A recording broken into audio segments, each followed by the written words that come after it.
All right, now we're live. Fantastic. Hi, everybody. I'm Mike Leader, your storyteller here for Fringeworthy, a game of traveling multidimensional Earths, here with our team. And let's go ahead and get started with names. It was our standard run. Chloe, Bob, Brandon, Leslie. All right. Hi, I'm Chloe.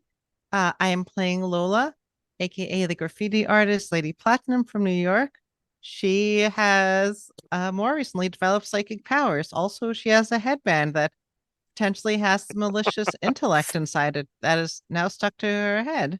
You can thank So Big Dad It's for that's that. new. it's okay. I got a knife. I've got a knife and a Gerber. We can get it off. Mm.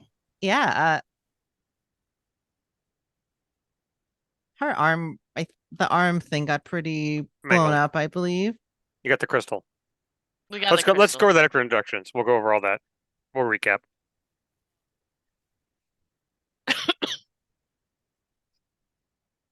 Hi, I'm Brandon. I'm playing Sadie, who is a professional athlete, a MMA fighter from Los Angeles, California.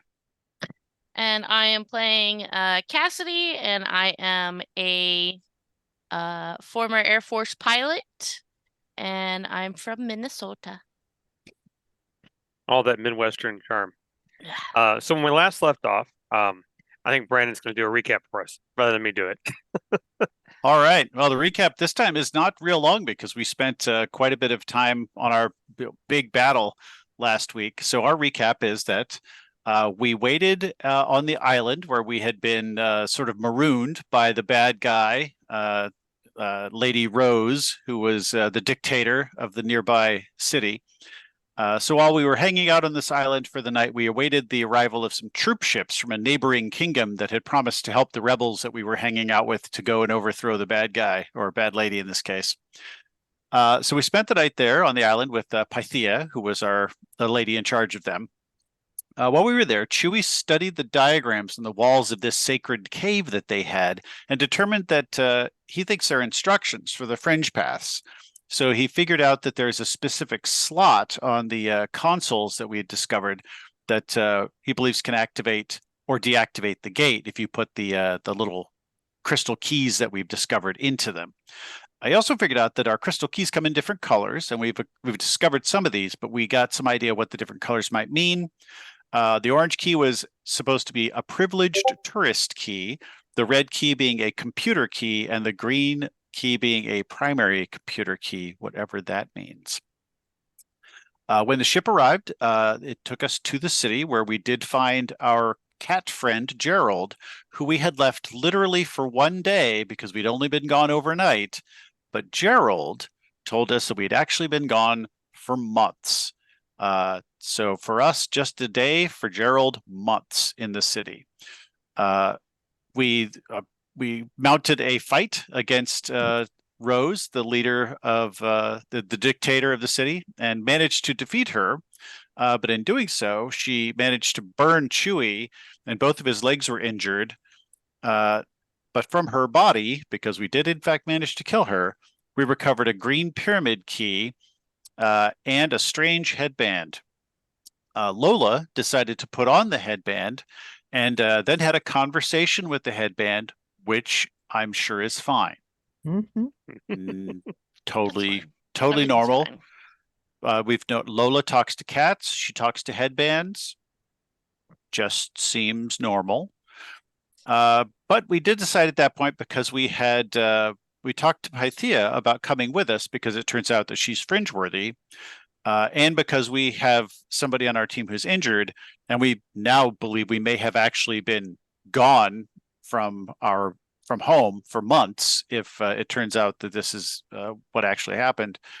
We thought maybe we should head back to Earth, to our Earth, and check in. So that's where we left off, is that we were getting ready to depart back to our home to maybe get Chewie some hospital care and check in and give everybody all this new information that we have discovered. All right, fantastic. So before we get started, we'll clear up a few things. Yes, the headband was actually is what it is because of Big Dad. You can blame him. He spotted he paid for a malevolence and that was it. But the headband is attached to your skin. Yay. But the voice is nice, calm, and soothing, so it's not so bad. They're happy to make a new friend, it sounds like. Hmm. Um, Chewie's legs are severely burned. He is able to walk, but will need help. And Pythia has gone with you, yes. Like, what else? And Gerald needs to be fed a lot of tuna. Gerald's been living in Lola's, well, he was in Lola's backpack the entire time. Ever since the headband issue, he's kind of moved off. And when you guys went back to the portal, he went and climbed into the cab of the truck and hasn't come out. I'm gonna give him some chicken. He's in there eating MREs he has stashed away. The 3 tuna ones he stole. I don't know if it's scary the fact that he stole them or the fact that he knows how to open them without thumbs. Mm, He is psychic. It's got shiny teeth. and Also, boss. there's a message that Bob is muted.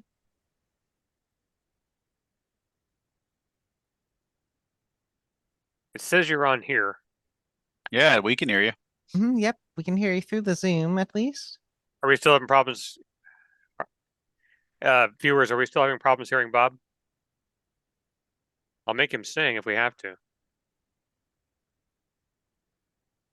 They can't hear you. See? That's not great. Did somebody pay for that? Is it a benefit that they can't hear Bob? Oh, that was not nice. Oh, You unplug and plug your headset back in, maybe.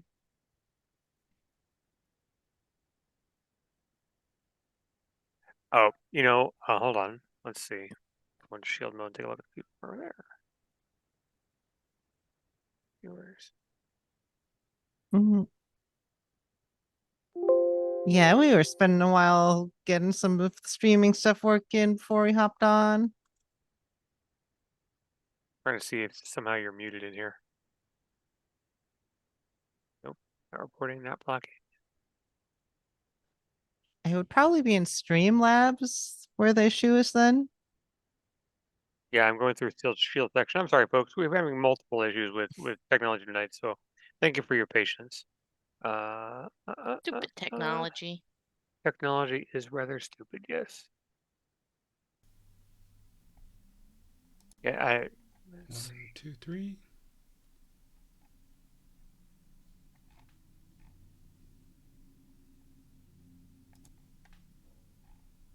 Yeah, I can't think of my end here as a moderator. Okay, can people hear me now? And Oh, we got a yes. Yeah, I think- re-added the microphone, and now it suddenly think- works. All I right. think that yes was from earlier.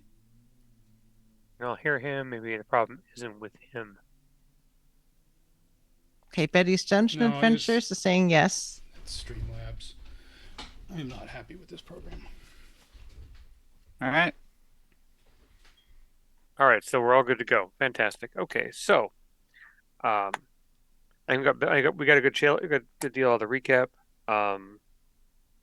And so you're back on the platform, standing in front of the truck, which, as you can see, is covered with the remnants of many rainbow blob attacks.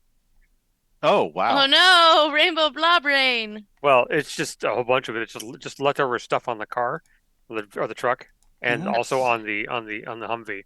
That's gotta be horrible for the paint. Well, Yeah, the paint looks pretty crappy. it tended to dissolve after only a few days when we saw it before, right? Yeah, but it's acidic. Remember, it burned. It burned me. But Well, then it disappeared. It's not in the bag anymore. See? it's sublimed. Wait, it completely a- disappeared?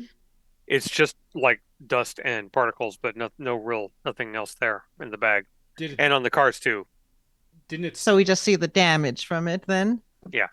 Did it in little blobby shapes. Did it stain the cars?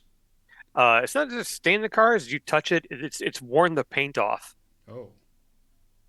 Well, we'll give Pythia the nickel tour of, here is a platform. Here are all the other gates and where they go, and we're going to drive through this gate and down this long road to go home. This is our vehicle. It's like a wagon, but it drives itself. Now that we have the little green pyramid, we should use it and see if we can turn that gate off. Oh, good idea. Can we Yeah. take the green pyramid out of the headband? It's not in the headband. It was separated. It was part of the Okay. mechanism on her arm. Yeah, I mean, Gotcha. Okay. try to do I thought what you learned, Chewie. Yeah. See if it works. Ow, ow, ow. Yeah, I'll try and use the green pyramid to turn off the. Right. I gave you the rundown on what the pieces of pyramids were on the diagram, Mhm. but I'm not going to hold you to it right now because I don't have a picture for you. I need to do that. Mhm. But you know what they are, so you're able to plug it in. You put the green pyramid in, and the console lights up with a green backlight,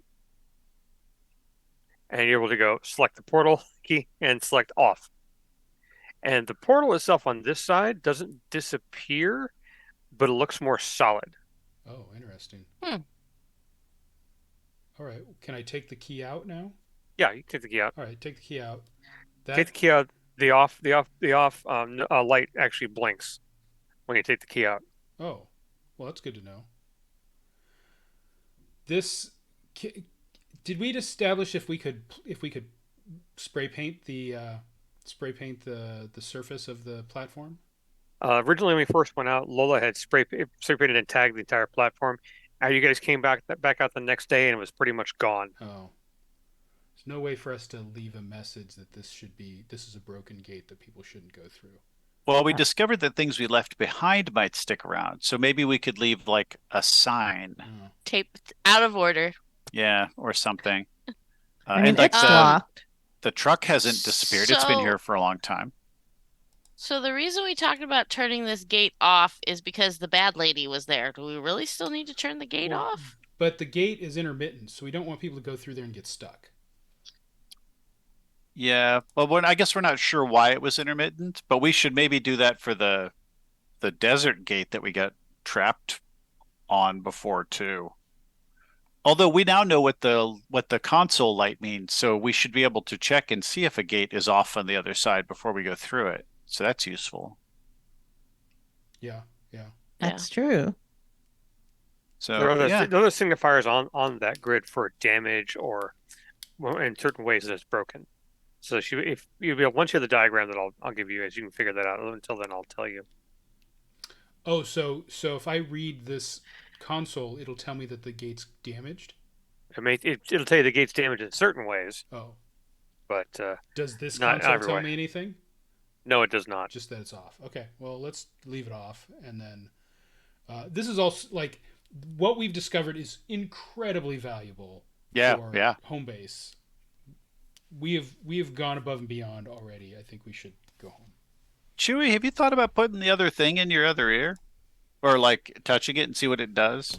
I thought about it, but I feel like we should keep one so that people can examine it. Maybe we should share the wealth. Yeah. 'Cause, like, but I was thinking like maybe if I gave one to somebody else, like, and they had it in their ear, then like maybe we could use them like radios. That'd be really cool. Then I have a radio in my head and I could talk to somebody. But that also seems kind of dangerous because I don't think I want anybody to hear my thoughts. That'd be kind of bad. Well, I wondered if it was the same thing or if it was like part of a pair, so it did something different. And if you had them, Oh. and if you had them both, then you would have some other ability. Something is different from what you can do now. And I'm kind of thinking that if it's exactly the same, like if it's just another one like the one you got in your ear now, like if you touched it, it shouldn't work for you, right? Because you already have one. It shouldn't try to go in your ear if it does the same thing. And that's how, That's not true. I know people with multiple iPods for some reason. I don't know. All right. Gotta have your work iPod and your personal iPod, right? I'm willing to give this a try. Let's go get the box. I'm gonna the pills in my right ear. I'm gonna touch the other one with my right hand, and with the theory being that if it's gonna tell that I'm already got one in the right ear. Let's see what happens. We'll Okay, see. so you're gonna touch it with the opposite hand. No, with the, Okay. it's the same hand that I touched the first one. The first one was the first hand. Yeah, you touch it, nothing happens. Ah, see, I bet it's a walkie-talkie. Somebody else can use it if you want, and then you can be the universal translator guy. Yeah. All right, so just we can hold on to that then. That's good to know. Do you want to drive or do you want me to drive? No, I think I'm not going to be able to work the clutch. With, All right, yeah, big old truck I'll clutch. No, I'll no, drive. You my can legs hurt. ride shotgun. Oh, my legs hurt so much. Oh, Why don't you just lay down? yeah, that sounds like a good idea. All right. I We like could the build rough a cot. terrain. We could put a cot up Yeah, in the back of the truck. we should have a place for you to lay down in the truck, a stretcher. Just Seeing as clear out that's some of going to take those. like 4 hours to drive back. Yeah, it's gonna take a half a day. Yeah, Yeah, and you can move all that chapstick out of the way that's literally in the bottom of the truck, and you can slide Or them we right could in there. set the cases of chapstick out and make a little chapstick bed. Yeah, Pythia, do you think your people want a box of chapstick? Probably She's not. just rubbernecking and looking around. And when Sadie first starts to explain things, she's just when she talked about the sea of stars, and she just when you guys look back and you and Chewie are going all of this stuff with the silver balls, she's already fallen to her knees and she's praying, her hands up like this, and she's just got her hand. She's just in complete and utter shock, as you think someone would be who is not technologically based. Well, we just let her process, I guess. And when it's time to go, we'll get her in the truck. She's not going to be used to driving fast in a car. Well, there's no Well, I windows. mean, it doesn't go that fast. it's true. Yeah, the back doesn't have windows for you to see out. It's like Should an we give her one of the ATV. Should we give her one of the Chili Mac MREs because it's the best one? I don't think she'll like it. It's probably pretty rich for somebody like that. Like Yeah. I forgot where I put my list of what MREs we would have. Yeah. Plus, MREs are really like they're really rich. They're really salty. I mean, they're for Yeah. people who are hiking and burning. Need to eat 3,000 calories a day. yeah. So yeah, we drive home, I guess, unless something comes up on the way. Well, let me check for fringe weather.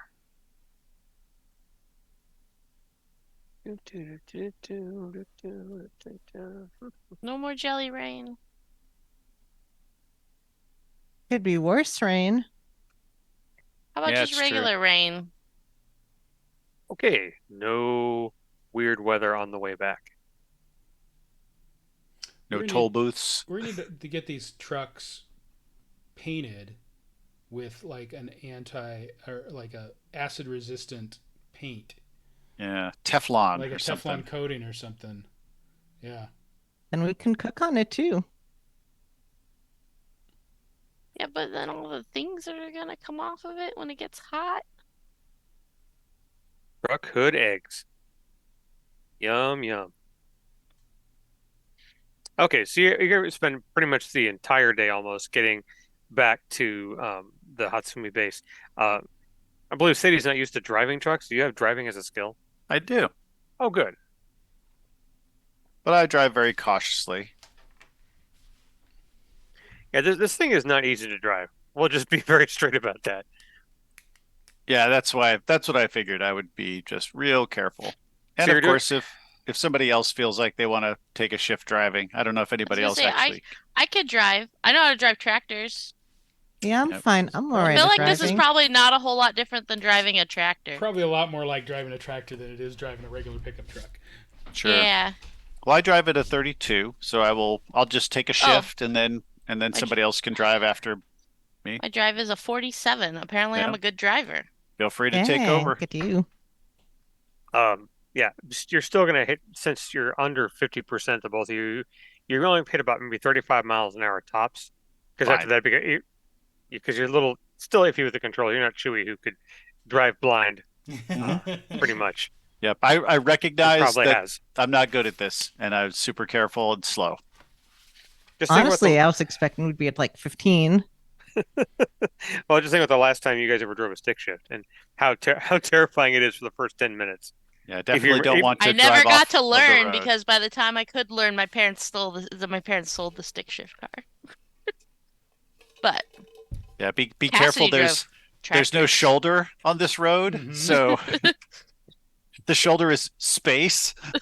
You've got like about 3 feet of clearance on either side, so it's not like you're crammed in there. You got to just be gotta- careful. Yeah. Going slow, going slow. Okay, I can Keep make her it 25. steady, keep her steady. So Oh yeah, God, there's that chapstick we dropped. Ah! what a way to go. Slipped on the chapstick. Ah! So because you're not Chewy, it's going to take you the better part of a day to get back to Earth 000. And you're going to be the ones who are driving are completely exhausted. Chewy's completely exhausted because, well, he's in pain. Yeah. And Lola, I have a thing talking to me. yeah, it is talking to you, and Gerald's avoiding you. Sorry, Aw. Dodger game's on in the background. Gerald is avoiding her. Yeah, he's spending his time up in the cabin. He's sitting actually, or in the back. He's sitting next to you. He's staying away from Lola the best he can. It's obvious that he's doing that now because he spent all the time with her all the time. Yeah, Gato, what are you doing? He just looks at you, turns away, and lays down. Maybe you need some chapstick. He puts his butt up Uh, against Chewy. Hey, Chewy, can you understand Gerald? Gerald doesn't talk to me. Well, But maybe if he makes some meow noise. Gerald, yeah, can you talk kitty talk to me? Let's see if I can understand when you meow at me. Oh, if he could roll his eyes, he would. Gerald, come on, just play nice. This is Stretch. important.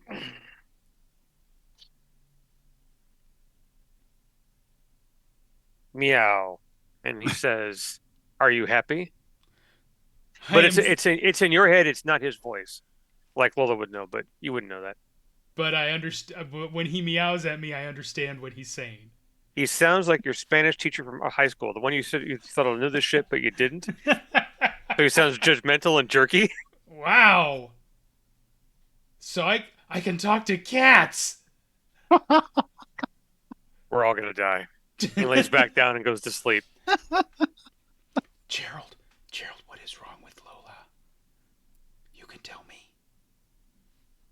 I'm not getting anywhere near her. The thing she's wearing is talking to her. Now let me sleep. Lola, Gerald doesn't like that thing. I mean, I don't like it either, but I'm stuck with it so far. And the voice says, "Well, you shouldn't talk to lower life forms like that. I'm sure he's your friend and all, but I can help you. We can help each other. I need your help because you're smart." I'm just ignoring this voice.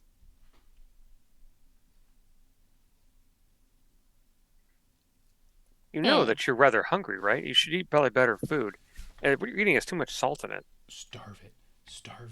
Like if it's like the thing in my head, the battery runs out when I don't eat. So if you just don't eat for a while, Well, maybe then I it'll die come off. too. Yeah, but I bet that like if I bet that it will come off before that you die.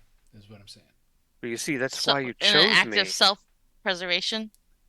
That's why you chose me, because you're a higher life form than your friend over there. He's not very smart. That's not his fault. He's more focused on other things. But you understand. This headband's kind of racist and a jerk. Oh, as a player, I thought he was talking about Chewy. No, I'm sorry, he means the cat. You're not quite sure. You're talking about you're talking about the cats. I guess Yes. xenophobic's the word. No, I just want the best for my faculties so we can solve my problem together, and I can solve your problems in the meantime. That's all. I lean towards the front. I'm like, wait, who's driving? Cass is driving. Hey, Cass, turn up the radio or CD player.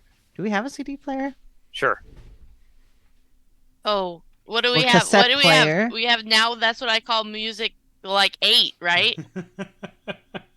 Which I did have. So I'm definitely. Let's see. I gotta look this up now. Greatest hits of ABBA. Oh, good. There's a listing in Wikipedia. Fantastic. So, oh, geez. So you turn it up, and it's crushed by Mandy Moore.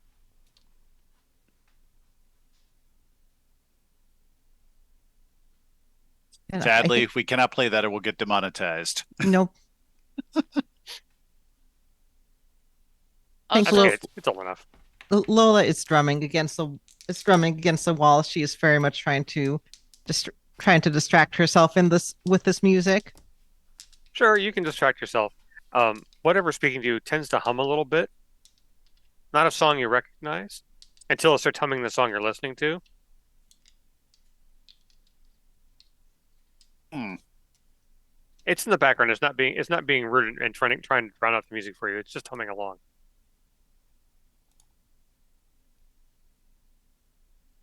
I think probably after a while of that, uh,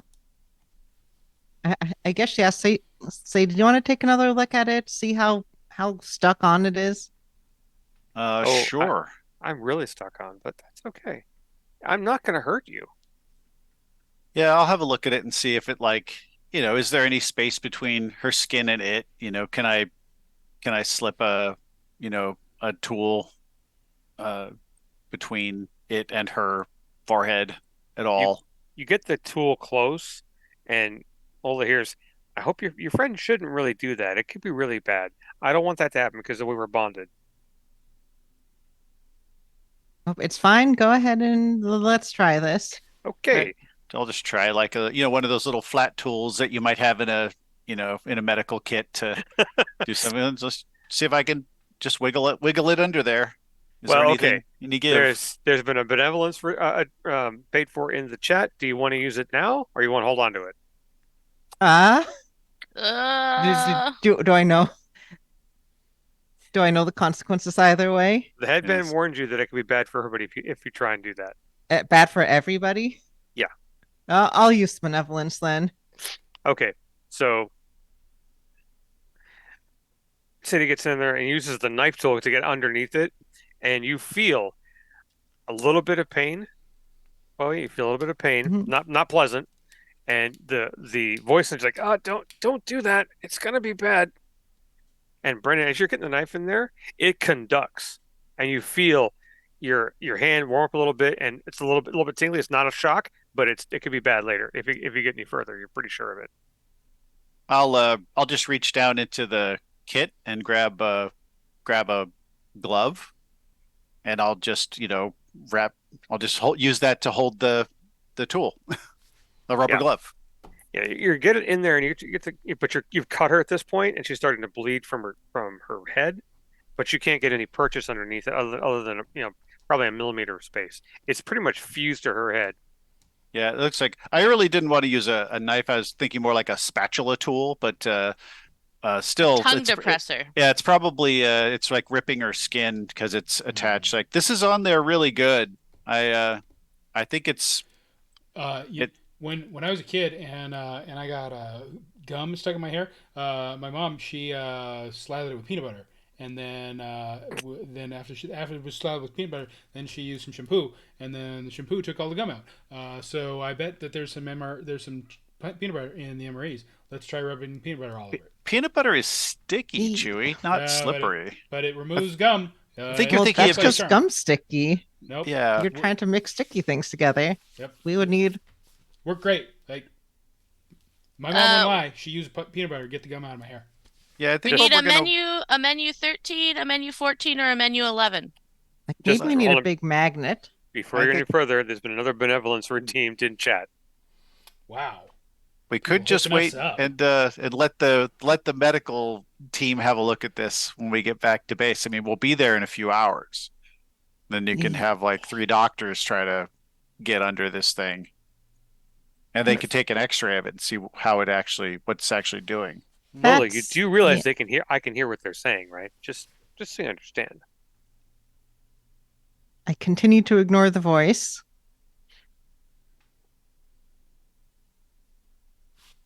Okay, I'm gonna show you a lot of great things, but if you're gonna take me off, or try and take me off,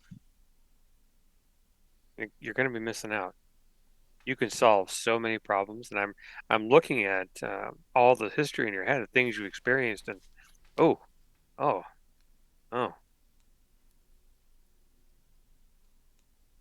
Um, these police seem rather awful. They've really hurt you and your family and friends. We could take care of them. See, I think Lola just that is one of my there's a thing on my passions. So I think Lola says just like what do you mean take care of them? Well, Take care of them. we can do one at a time. We could probably do a group of 8 or 9, I think. I haven't done more than 10. But I think if we work hard, we can actually decimate them if they can bother you ever again. Yeah, I mean, I think we could do that. You come with enough power already, so this would be really, really interesting. Usually I don't find such higher life forms. That last person you put me off of, oh man, she was so dumb. So dumb. All she wanted was to hurt people and rule like a queen. And trust me, that gets boring really fast. I'm seeing what you guys do is amazing. I want to be a part of this. I think And if I can help you and your friends, I think it would be good. And if you get rid of me, I'm gonna perish.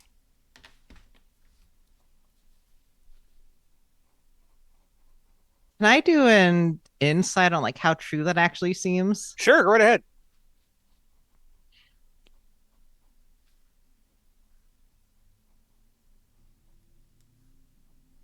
26. That's a success. It feels like it's honest and not honest. There's some dubious nature for what they're saying. It's kind of two-faced, but there's a lot of truth to it too. They're kind of white lying, I guess, the best way to put it.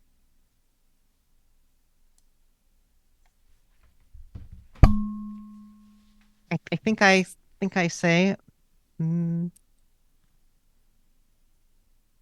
I don't really trust you. Like, if you're gonna stick on my head, like, if you're not gonna let me pull you off, then kind of makes it hard to make me believe that you have my best intentions in mind. Oh, I understand that. And how about your friend there with the burns on his legs, the one who talks a lot? Put your hand on the really badly burnt leg. I want you to concentrate really hard, and I'll take care of the rest. All right, so Lola gets to make.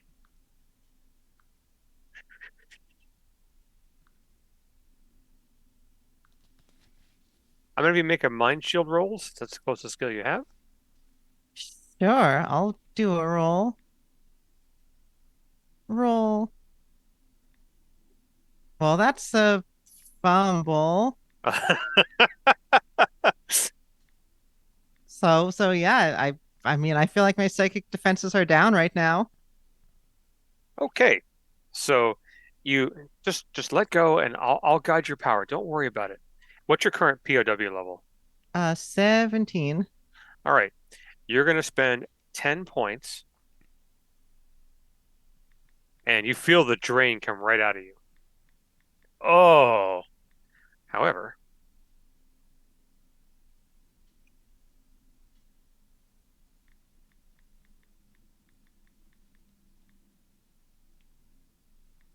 you get 3 points back in the most damaged leg, so it should be Oh, fully healed. nice. And you see the burned flesh slowly dissipate, Oh, that's fucking creepy. and oh, it feels so good. All the pain goes away in that leg immediately, and there's no effect coming from Lola herself, but you can just see her hand over it and the skin change. And Lola, it feels like you were just you were so tired. Uh, I think Lola, sits back down and says, "All right, well, we'll get this checked out, but I think I might have it under control, at least for now." What was that? What's happening back there? I think psychic Nothing. healing powers, I guess. I don't know. Maybe I think this might just be a thing like Chewie's talkie thing. Huh. Yeah, but the talkie thing doesn't talk to me. The talkie thing just translates for me and lets me read stuff. It doesn't I talk mean, in my head.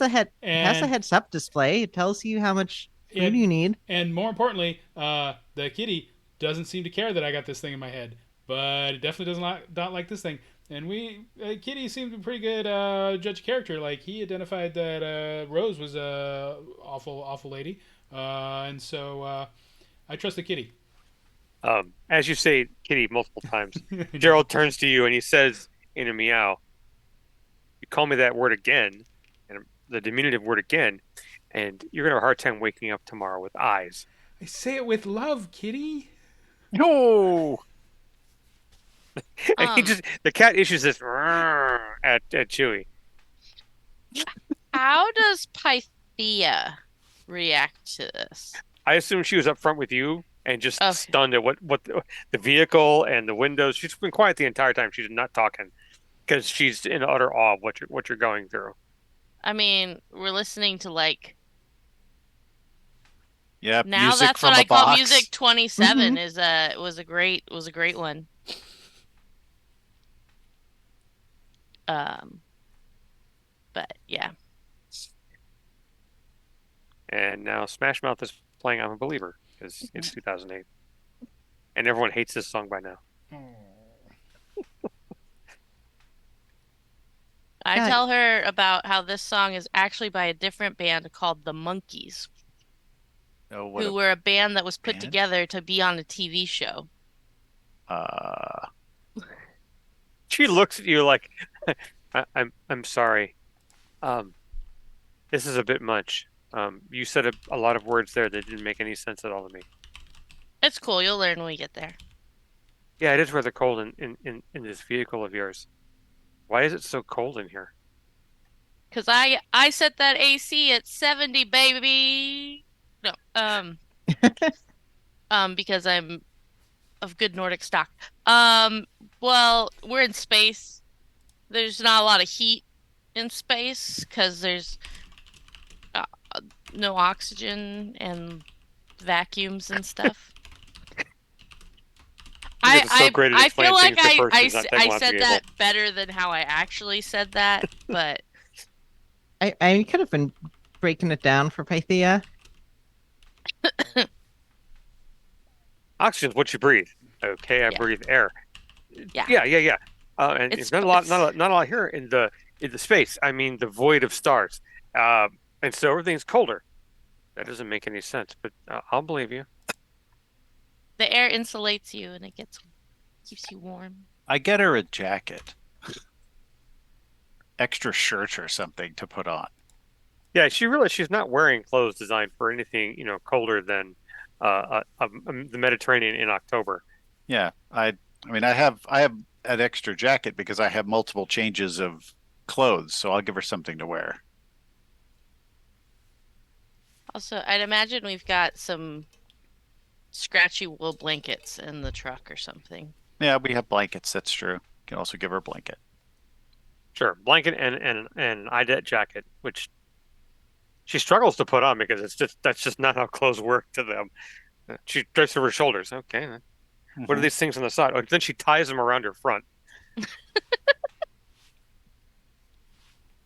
Well, she could see that Yeah. we're wearing jackets, so I mean, Well, Fashionista. her instinct is to tie it, sure. and She's she a realizes that fashionista. you're wearing it strangely to her. But she tries to put her arms in, and it's just an uncomfortable movement for someone who's not used to it. Okay. Ugh. Uses the chair to push it up and get it over her shoulders. This is very uncomfortable. How do you wear it so much? Oh, blanket. I know what blankets are. Yeah, yeah, that's Drapes it over her lap. good stuff. Yeah, fashion's going to be very different when you get back. Fashion. Okay. All right. I should be fine. Should be Well, fine. you think this is cold. The place that we're going back to, so when you go through the portal where you're from, it goes into like a big building, right? Well, we also have a big building at the other end, but that building is in a place where it's very cold. It's one of the coldest places around where we live. So you have So, worshippers of the Pythia too. This will be very interesting to see. Well, they're not. I don't know if you would call them worshipers. They're more like people who study it. Oh, scholars. Oh, Yeah, Yes, yeah, I yeah, see. yeah. But yeah, it's very cold there. But there are other places in our world that are a lot like where you're from, that are nice and warm and near water. It's as big a world as the one you're from. There's possibly this like almost exactly the same place you're from. Very similar climates. Yeah, that's true. Yeah, the duplicate world thing is a little complicated, but yeah, it's there are I, I, forests and beaches and oceans and everything just like where you're from. I trust you. I trust you. You've not lied to me since we've met. I trust you. How is your friend doing? The one who was injured. Seems better now. I mean, well, we have Yeah. good physicians at home, so So, he'll be fine. Lola, can you fix my other leg? Uh, Um, save a little time here. I mean, if you're gonna have the crazy headband on anyhow, then you might as well use it and fix my other leg. That's all I'm saying, right? Like, I think Lil looks very tired and just think, I feel like I'll literally die if I try that again. oh, Or at least pass out. Yeah, maybe you just need to rest.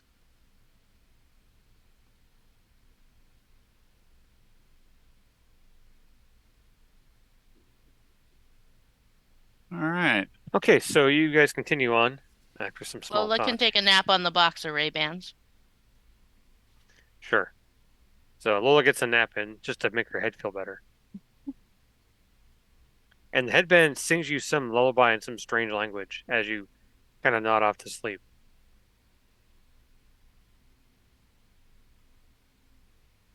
And you guys pull into the Earth 000 platform, and no activity, um, and no guards because there weren't any guards at all back then. So, do you take the truck through or do you park it? Um, we'll park it to again make sure that there's space on the other side before we drive it through. A drink has been redeemed, so please drink, Too late. or at least mime like you're drinking. Oh, I'll I to didn't, get a drink. I didn't know that was an option. I need to. Yep. We have many options. I'll set up next to the bar next time. Yeah. So, yeah, well, uh, I'll go down and go through and check in. Yeah, you step through the portal, and of course, everyone gets shocked when you disappear out of nowhere. I mean, they have to start expecting this. Yeah. Well, if you expect it every single day for a month and no one shows up, it's still unusual. And so you step through, and a bunch of techs run over to you, and one of the paramedics. And I say, I'm fine. I just wanted to make sure there's room for the truck. Everybody get out of the way. Oh, well, they move equipment so you can get it through. And then I'll go back through to tell everybody we can bring the truck in. So you And I'll grind tell some I'll tell the gears. paramedic that we have that Chewie is slightly injured and somebody should check him out when he comes through. All right, we'll be standing by. I'll call for a stretcher. And then You we'll get a stretcher down in the main area. drive on in. Okay, pull in, which Thea is just absolutely stunned. Like, this is amazing, and it looks nothing like her temple at all. Huh. This is not what I expected. Where is the remembrance platform to light candles and sing songs at?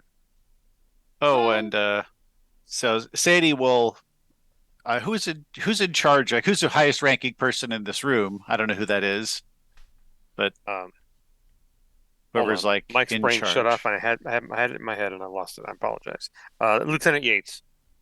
Sadie will go tell you, Lieutenant Yates. So we found another Fringeworthy person from a very an ancient world, like ancient Ionia, like 1000 BC or something. and she came with us. So we brought another Fringeworthy person home from a different world, and so I guess we need, I don't know, a diplomat or a psychologist or something like that. And we'll get all Possibly those. both. We have a psychologist and we have a diplomat on staff. And somebody He'd be a who little shocked, but speaks ancient Greek or ancient Ionian or something like that. Well, she speaks English though, right? he speaks English. Yes. She's going to be able to teach Oh, somebody right. ancient Ionian. She was taught by Rose. Right. I forgot that. So yeah, that's actually super valuable. She could teach some scholar ancient Ionian, which is I think like not known. So that's cool. But yeah. Yeah. Yeah. Oh, and I asked him, how long have we been gone? Well, we were getting concerned. You've been gone a month. Yeah, we had some kind of like time dilation thing. So we actually haven't been gone a whole month to us. Yeah, we've only been gone like a week, right? Yeah, so Hmm. we'll have to debrief about that. And just as a reminder, when Gerald, when you met Gerald, he said you've been gone for a month. Oh, did Oh, he say a month. month? Okay. I thought he said He months. said he said a month. Oh, Okay, cool. That makes sense then. Okay. Oh, I was like, that I'll- was going to make time super wonky because we spent like a week doing stuff in 1949 land, and then we went there and we were supposedly gone for months, and then but we come back here and we're only a month, and then that was. But if it And, if it works out, okay. and Sadie will offhandedly say, "Oh yeah, also we found a super intelligent telepathic fringeworthy cat, and we brought that home too." He probably Lieutenant H looks at you with a blank stare from her like an alien telepathic cat. And don't forget the universal translator, the one that's in my head, lets me understand every language. Yeah, So- Chewie found a super alien universal I can read it. translator, and we and got it's in his- spare. and it's in his brain. I think Oh. Lola's waking up and says, we're gonna need a lot of tuna. Oh yeah, I need a whole lot of tuna and some like Gerald sits Friskies up. and maybe some chicken and I don't know what else. What else cats I think like? Gerald's saucer probably milk. a wet food cat. A saucer milk probably would be good. Do we have sushi? I bet he'd like sushi. We don't have any. Wait, they're actually bringing Chewie out on a stretcher. Yeah, and he's Come and get him. babbling while he does this. Yeah, well, as we expected, that's what he does best. The paramedic looks pretty shocked. Oh, that's a really bad burn. Oh, yeah, that's gotta hurt a lot. Let's get you a lidocaine drip, and that'll help a lot with that pain. Yeah. You're not bad enough injured for morphine, but darn. But back to the topic at hand. I need a whole lot of tuna fish in cans, not in bags. It's got to be in cans because the little booger can open the bags. But cans, I'm pretty sure he can't open the cans. Do you have any of the ones that require a key? Because those would probably be the best. Because I don't think he doesn't have a thumb, so he can't open with a key. And if I'm the only one that can open the tuna cans for him, then he'll be nice to me. Gerald jumps down from the truck. I can hear you talking about me in the truck. I'm just saying, I'm your friend. I am gonna give you lots of tuna. See, and then so you should be nice to me. Then it looks to Sadie and says, "Why is he meowing? Is he okay? Was there a head injury?" Oh no, it's a translator thing. The translator that's stuck in his brain. Mhm. Okay, we need to go to the debrief because this is scaring the hell out of me. Don't point the guns at the cat. It's a cat. As you look back, and the soldiers have got guns out, and they're just keeping an eye on the cat. What can you get me an Earth cat, like a real cat, like not that you're not real, Gerald. I mean, you're a real cat, but I'm just saying, like, could I get like a normal cat that doesn't talk with his brain? Because I'm kind of wondering if I can talk to them. Actually, could you get me a dog too? I want to know if I can talk to a dog. That'd be really cool. Or maybe like cheetah. Could I talk to a cheetah? That'd be really amazing. We probably also need to feed Gerald more than just tuna because that's not healthy. Yeah, he needs real cat food, like something Gerald, nutritional. Gerald, what would you like? They got a whole commissary. They'll cook you anything you want. I mean, I know you like tuna, but they can't just eat tuna. Like, we get you anything else, like caviar probably. Now, or, mind you, or champagne. Lola can't understand cats like. when Gerald responds. It's like she can't hear him anymore telepathically. You don't know if he's doing it or if the headband's doing it, but he's not Mm. not communicating with Lola. You're hearing Oh. meows. It's so weird that he meows and you can understand him. I'm amazed that you all can speak a language that people can understand. I'm a lower life form. Whatever. Gerald, be nice. I don't have to be nice. Picked up some kind of weird device that's infested Lola's brain. Yeah, I have to be nice. She didn't do it on purpose. It's not She her put fault. She put it on.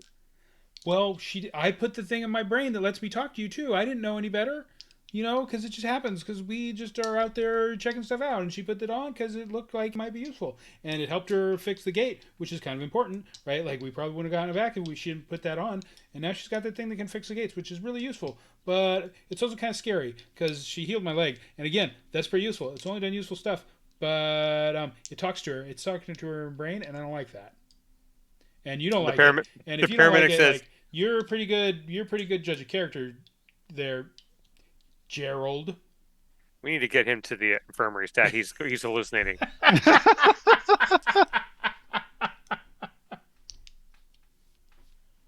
You're damn right. He's hallucinating. The cat says, in meows. And nobody else can You- understand you're- meows. It's just so Mhm. beautiful. You are Joe walks over and bunts Cassidy's leg. you are Oh, not look, someone is sane. Meow, meow, meow. Hi. you are not helping, Gerald. Meow, meow, meow. Not talking And to you. cats that don't help don't get fed. I go like this. I go uppies. He puts his paws up on your knee and pulls himself, but he's too big to do that. Anyway, either way, Gerald is Fringeworthy. Here, Cash, show them the rock. Yeah, look. Oh yeah, we found another key. Very important.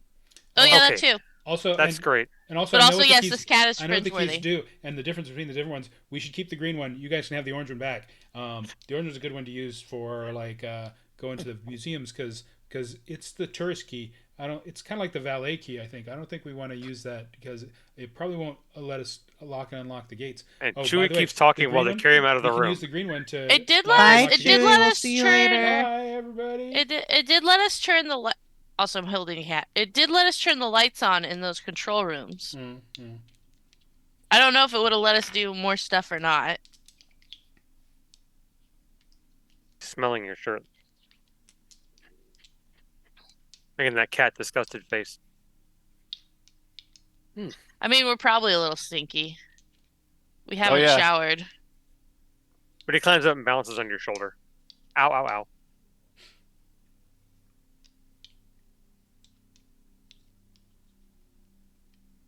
Work on this. He's trying to touch your head and it's not working. Hmm. Meow, meow, meow. No, you gotta do it like this, Gerald, and I just stick my forehead onto his forehead. Oh. And you hear, oh, Did I do it? don't touch my forehead. He pulls away. Maybe we should take the other little pellet and we should give it to Gerald, and then Gerald could talk to everybody just like I do, and could understand what everybody says. I mean, but he already understands what everybody says because he can read their minds. It's true. But Why don't we go to debrief, the lieutenant says. Yeah. Good idea. Let's do that. The general is away, but he could probably be back here in 24 hours or so. Oh, good. We could use at least 24 hours off, maybe more. We're gonna want to stay for a while. I could use a nice long nap. Chewie is still Gerald? talking. Gerald, have you ever had a chocolate milkshake? Sounds terrible for a cat. Yeah, I don't can cats. All dairy's bad for cats. Yeah, but I know chocolate is bad for dogs. Is chocolate also bad for cats? Well, we need to get a veterinarian.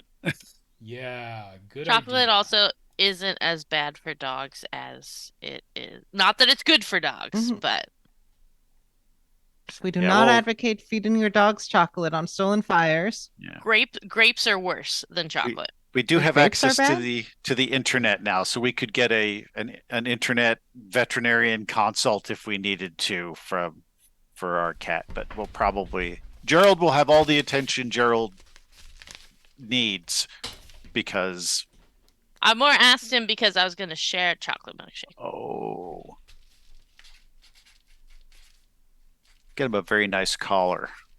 He wants one with a little dongle on it that can do open doors or whatever he wants or something like that. We'll see. RFID tag in his collar.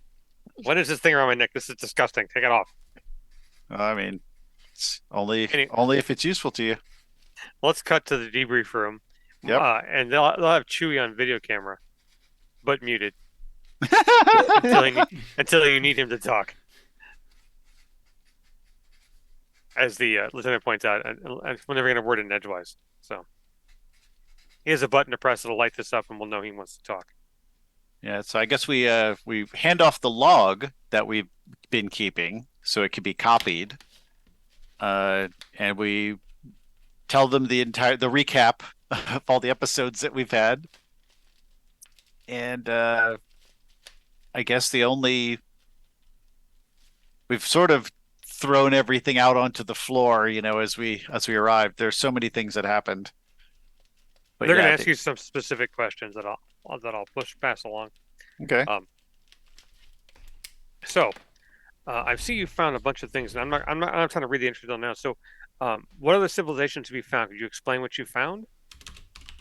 Let me look at the list from the gate diagram here. All right, so since last time we were here, we found so we tell them about the telepathic cat world, like the island where we to found visit that Gerald. more. Yeah, we need to go back there. We tell them about the portal base on the volcano world, which we found a console and we have some photographs of different things. We tell them about the warehouse and we give them the vase that we found, and they can also check out the other ball that's left. We Just also not tell them, touching it. yeah, don't touch it. That we tell them that don't touch it. It'll crawl in your ear. Oh, we got to give him the poop. And we have we're Oh getting there. yeah. The alien invasion world, where we saw the spaceship, and we have a picture of that. Yep. The gold mine where the poop came from. That's right, the gold mine. Did you mine the poop, or was it just there? It was just laying on the floor. Yeah, it's like a But like I did mat. a science, and I put it in a bag, and I labeled it and taped Yeah. it shut. That's It how could you be do science. Yeah, it could be bat poop, could be anything. Oh, It was pretty big. in the big warehouse, I found a Model T engine, an old one. It's pretty cool. I think it might be valuable. True. And then in gate number 6, we found the ancient Minoan psychic bitch world, which I can cross out psychic bitch now, as that's no longer true. And that's where we brought Pythia from. So, and then there's 7 and 8, which we didn't explore because we thought we should come home because we had too much good stuff. Do you And try also and explain the cheese legs. 1949 world? So the 1949 world was before this, right? So let me go back to that. So we discovered more information about Wilson City, which we report on that? I thought we Yeah, already briefly, yes. reported Yes, we on did, that. because that would have been last time. Yeah. So Oh no, but then we went to the museum after we. Right, you only had the initial couple that you right. So yeah, Yeah. we give them the whole thing about going to Australia and almost getting kidnapped and all that stuff. And that, of course, we discovered Rose was from there. So yeah, we hand off all the more information that we got about 1949, slavery state socialist world. And everything we learned about the tremor monsters. And the tremor monsters Yeah. from the museum, Why we and the moons. Oh yeah, and the moons too. Oh, that place is weird. But we should also Yeah.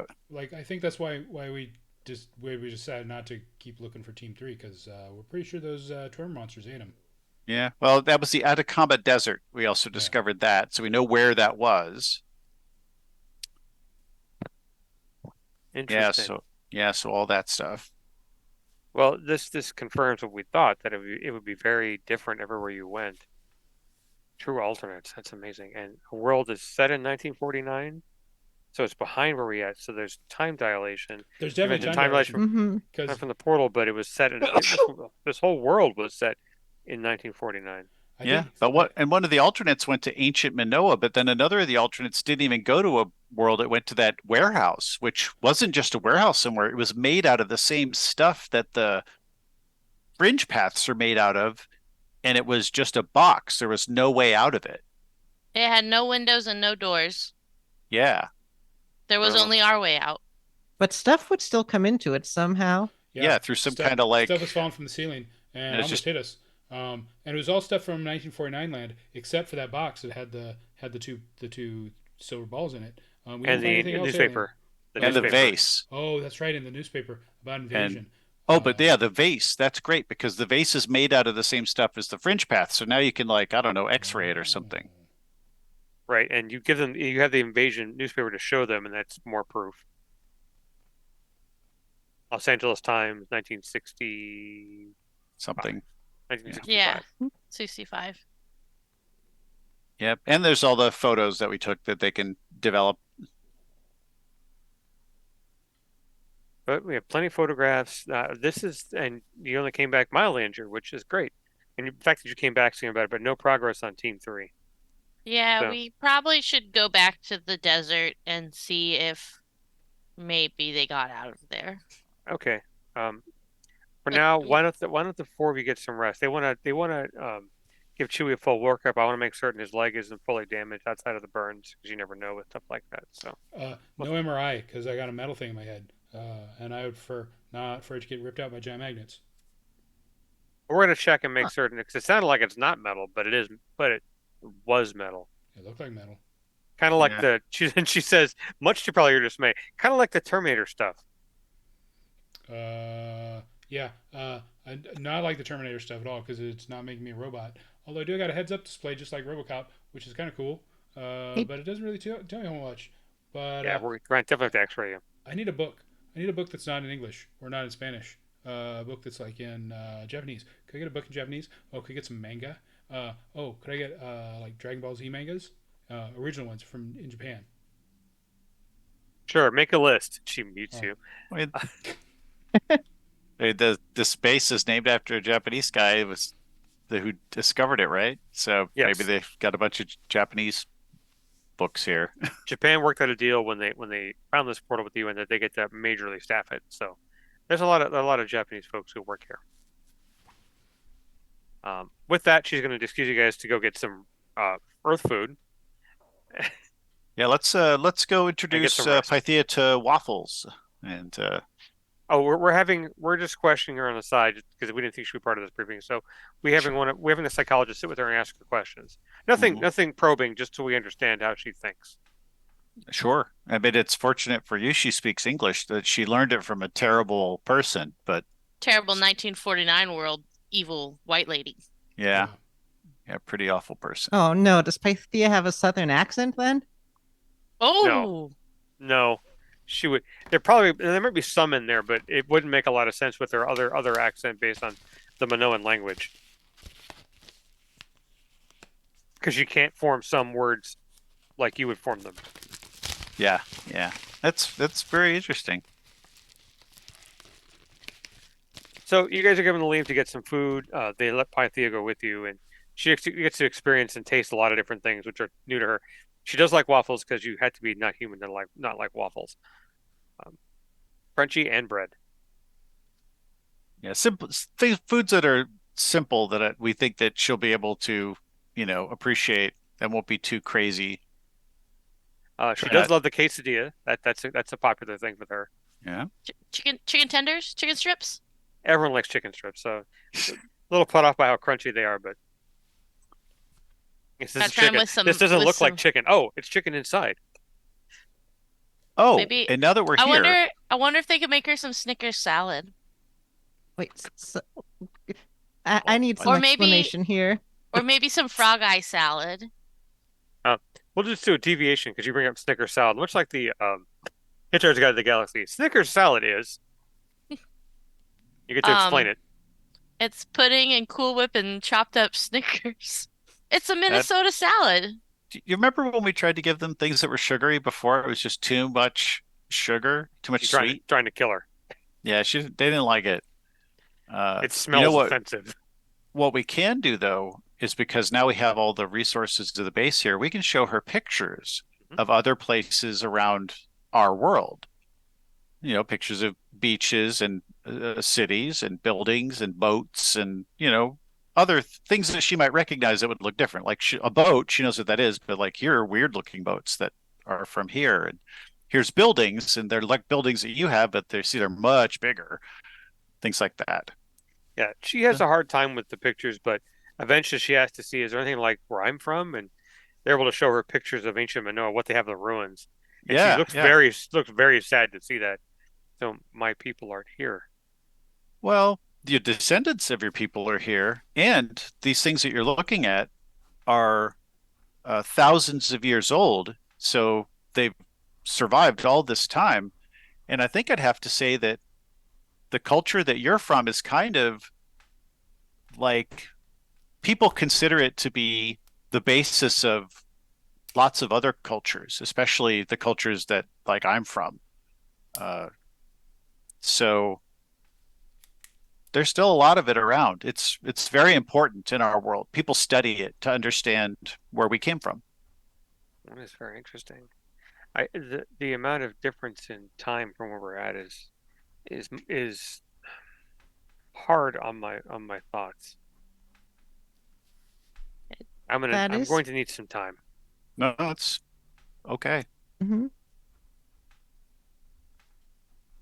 So after a night of getting food you're used to, may not be necessarily better for you. It's food Mm. that you're used to. Cafeteria food. Yeah, Chewie gets Jello. Mhm. Chewie gets more lidocaine and hospital food. Do they import the Jello from the Stargate cafeteria, I assume? Sure, gotta have Jello. It's the staple of life, especially in the military. Jello and mashed potatoes. Yeah. They're both things that can be mixed up instant from powder in a box. Yep.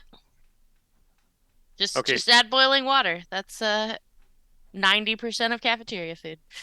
so Chewie gets food and lidocaine, but more importantly, they're gonna take him for an X-ray, and then they take the X-ray, they go back in your room. They come back, they take you for an X-ray again. They're X-raying your leg a second time, and then they X-ray your head. So they take They could skull theoretically shots. check the other ball to see if it's magnetic. Yeah, Oh, that's a good We idea. have another they're one. gonna get to that. Yeah, they should do a lot of checks on the other ball. I really want to know what happens if somebody else uses that ball because I'm hoping that it's a walkie-talkie. Balls. I'm wondering, like, it'd be really cool if two people had walkie-talkies and we could talk, especially if they could talk through the gates. That'd be really cool. One of Yeah, our viewers recommended introduce Pythia to modern bathroom and toilet paper. yeah, it's a good idea. It's true. We'll have to teach her how to use the modern bat. It flushes.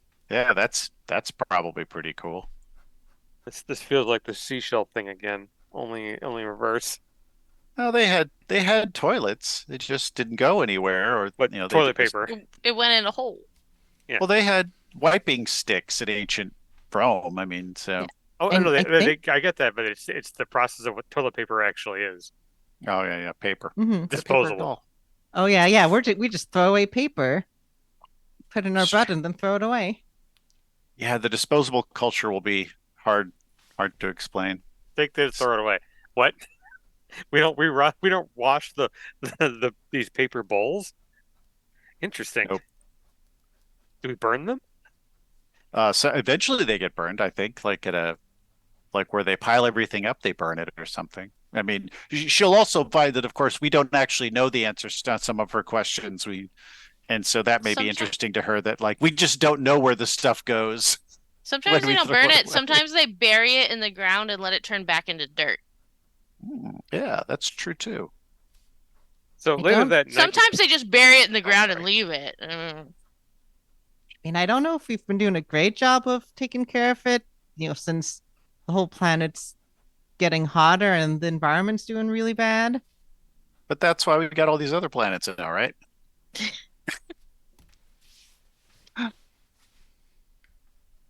Yeah, but we're doing a lot better since we stopped using Aquanet. It's true. That was a big deal. And there's a plethora of toiletry information in the chat.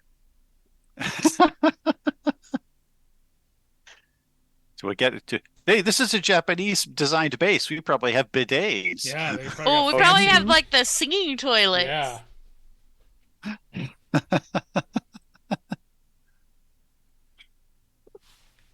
So later before you guys go to bed, you get a call to come into the medical unit where Chewie is. Mhm. And once you're all there, Chewie looks great. He's a little high from the lidocaine, which Hey is guys. it doesn't produce the what morphine does, but it does make him really relaxed. He seems mostly the same, I feel like. He just Yeah, talks yeah. slower. He just talks slower.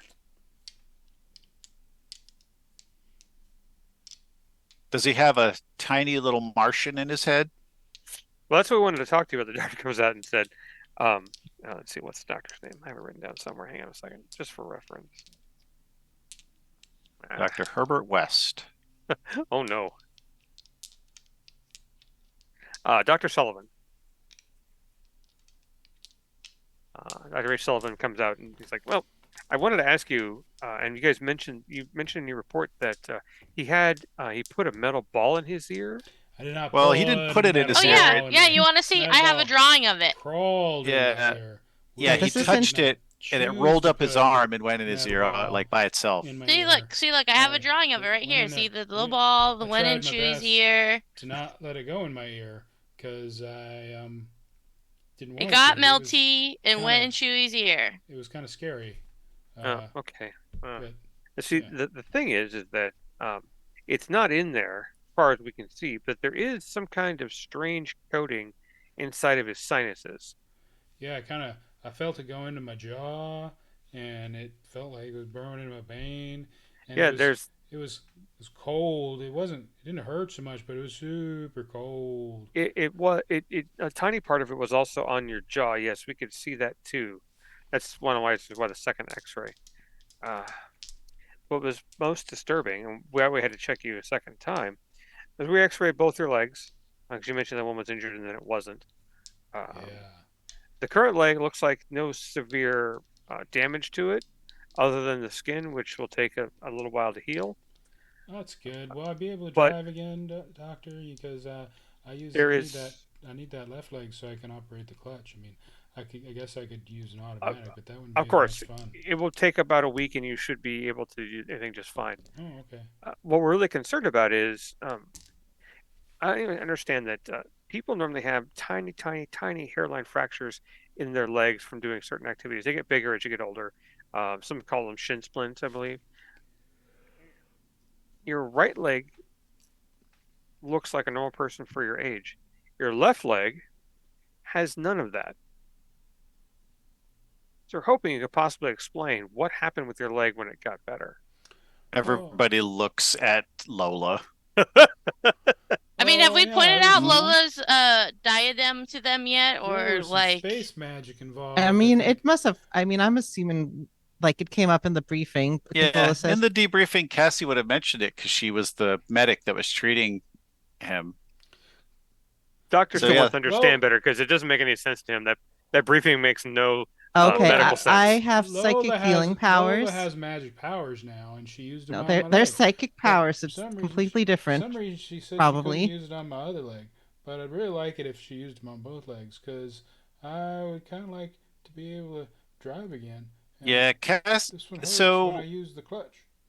Sadie will describe to the doctor in medical terms exactly uh what the leg looked like before, and then it looked like this after she treated it. It literally happened immediately. It just grew right in front of us.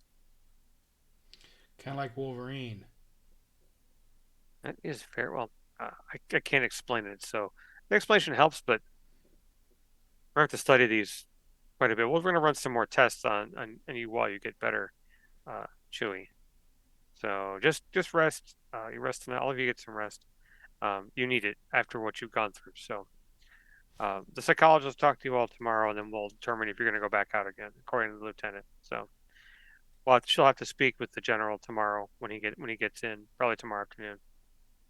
So until then, get some rest and make any details you want to make. I'll look over your photographs, whatever you want to do. Mhm. We were, Call we your were, home and talk to your mom and dad. Call your mom while you're Yeah. home. That's you should do that. oh, remember Grandma. you're under a Secrets Act, so you really can't tell everything that's gone on. So just we I have could to do say press releases. I could say, "Hi, Mom, I'm not dead." Okay, Yeah, bye. yeah, that's the important thing. Hmm. How's Clara? She's my favorite one. So your other cat? No, it's my cow. Oh, You wouldn't have a cow, just your very own cow. You had a I used to very go different upbringing than I think the rest of us did. Oh, full name yeah, I Clara grew up on Bell, a I farm in guess. Minnesota.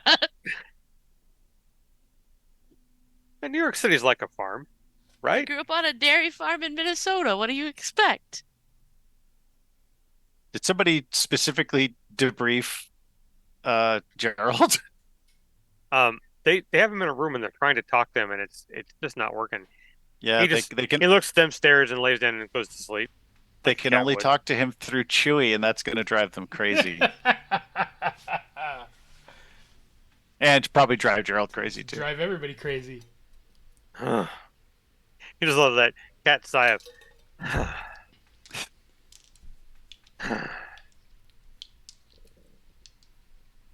But eventually he sneaks out to come sleep in the same in Cassidy's room because he can't get into the infirmary. Hi, Gerald. I saved some beef jerky for you. Nah, nah, nah, nah, Next nah, time I'll steal you a nah, cheeseburger. nah, nah, nah. You can has it. Ah, Oh, I think the other thing that comes out in the debriefing is, are there any more like Gerald? And the answer is, we think that there are. We didn't see them, but he said there were a lot. There were more He said other well, we're there, gonna cats have like him. he said there was a council of elder cats. Yeah, yeah, he's like a young cat, so there are more of them. for And they the knew about the audience. gate, and they're Fringeworthy and everything. For the audience, more information on Gerald's race. Go watch Red Dwarf. I have never seen that, so I'll just have to maybe go look it up later. Me neither. I didn't realize nobody else got that. Mm-mm. His origins are explained until the middle of second season, but it's okay. It's okay. Well worth Red it. dwarf cat. Best picture, and best actor ever for that role. Yeah. Imagine playing a cat for 12 seasons. Are there 12 seasons of Red Dwarf? Yeah, there are more that are recent. Wow. They're older too, which is hilarious. Yeah. Yeah. Well, it's a British show. They run for, decades or whatever. It was two Or seasons like a year and a initially, half. and then a couple Mhm. years, then season three with better graphics. Then 4, 5, and 6 came in the late 90s, and there were some in the early 2000s, and there were ones recently as well. Because it's one they don't jump time. It's just okay. 10 years have passed. We're older and we're crotchety because we're older. Mm. And when you're traveling, we're 3 million miles from home. Going home sucks. But anyway, Did Pythia ever have any idea what had happened to us and like why a month went by for everybody else and only less time for us? I don't understand. Uh, that's new. That's information for me. I don't understand how. I'm guessing Rose did it, and it may have had something to do with the headband Lola is wearing. Hmm. And we I guess probably I should was get off. wondering if time went really slow for us or if time went really fast for her. But I guess it looks like time went really slow for us because we were gone for longer than we thought. I mean, It's just weird. the gates may mess with time, right? Like, it could be that time isn't actually different for these other worlds, but the gate has been slowly offsetting them, right? Like maybe the Yeah. gates have a time dilation effect. So you on the think she worlds could that- use the power of the gate to cause a time dilation over Well, on the island? No, I'm just thinking like maybe like there's just a permanent time dilation effect on around that broken gate, right? Because like different gates go to different times, so maybe they have different effects in different worlds, and because Yeah, that but one's broken, it's causing things to be funky. yeah, I mean it's true. That makes sense. Yeah, it was just different time for us, and yeah, maybe she didn't even do it on purpose. Who knows? We're never gonna find out. I probably. So I'm just glad it was only a month. Yeah. Got him. How horrible it would have been if it was like 10 years or something, right? You know what? I guess I'm gonna ask the headband. Hey, do you know what's up with the time dilation? Oh yeah, headband was there. It was something that this Rose did. She was trying to damage it so you wouldn't come back and do things. You'd be trapped there too. She had anger issues all the time. See, I want to be your friend. I want to help. I want to help you the best I can. What else do you want to know? The headband is Oh. blaming it on Rose. Does the headband have a name? Probably. I haven't asked.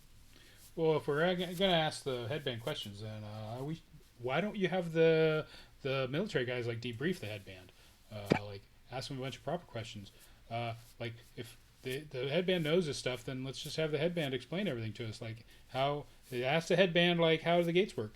Ask the headband how do we turn them back on from the other side, like you did, and like ask them where we should go next. Ask them where Team 3 is. Ask them all kinds of stuff. Boy, if there was something in my head, I'd be asking him all kinds of questions. I Lola, believe Yeah, you but I would. don't trust the thing attached to my head right now. I am not a Well, thing. even if you don't trust it, like it still will give you some information, right? And maybe it's not 100% accurate, but it's going to at least tell you something. I guess that would be a good chance for it to prove you can trust it. Guess that's One, I do true. not consent to being interrogated, so no to that. I'm here to help you, Lola, not the rest of your people. They don't deserve my help. You, however, do. A psychic as powerful as you deserves help. How many of your race can do what you do? I believe, according to your knowledge, that'd be none. Yeah, none. Isn't that what your psychic studies classes taught you? I'm going Headband's back to mean. ignoring this headband. He's mean. Would you Let's prefer a forget about the female headband voice? for now. Imagine it in the narrator's voice from Baldur's Gate 3. Is a female voice better? Is that more soothing for you? Would you prefer that? Okay, Anyway, you you should could ignore me. still. I hold up what I said earlier. S Still watch me in case I do anything weird. I don't want to become another Rose if that's the thing that will happen.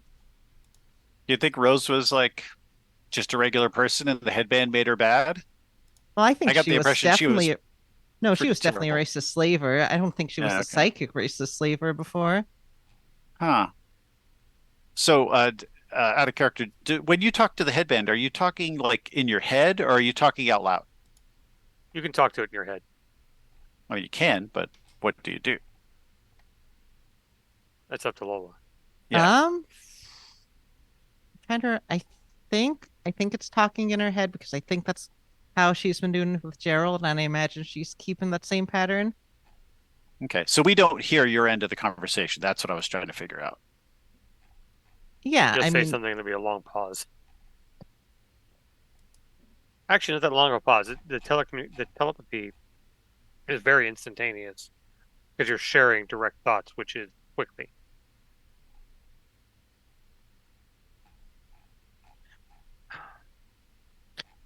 I can tell you my name, but it's hard to pronounce for you and hard to understand. So if I explain it in pictures, would that help? do you think I should get this headband's name? I asked the group. I mean, the more you understand about it, it feels like you'd be able to make better It's decisions. probably better to know your enemy, right? Or we just Well, keep calling it headband. Like I don't mind. We could call it HB for short, or Hetty, I can't hear what it's or saying, but like Bandy. you say you don't trust it, but it hasn't done anything bad yet, right? Guess I'm no, I guess not, but Rose was doing things with it. Gerald doesn't like it. Yeah, the fact that Yeah, Kitty doesn't like it, I think, is a big deal. I think that's really the big part. It doesn't have the Gerald stamp of approval. yeah. You you audibly hear you almost audibly hear the headband sigh. Look, this Gerald or the lower life form is jealous. That's all. he knows I can do more for you than he can. So he feels put out.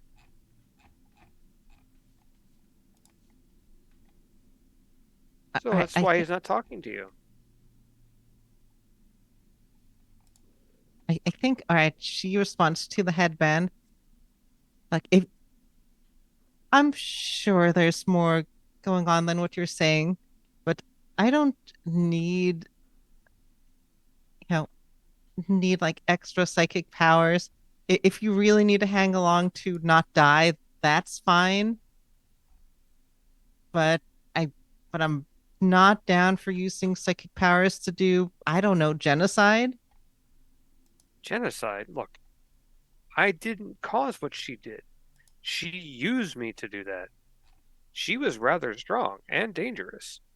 But when you have stronger will, and she had really strong will, it was hard to fight her, and I fought her every step of the way. I'm glad you came along to and didn't leave me on top of that body. She was she was just different in so many different ways. I couldn't understand it, and it was just bad. Just pure malevolence. She wanted to hurt people. She liked hurting people. I don't want to hurt anybody. I'm here to help you. And look.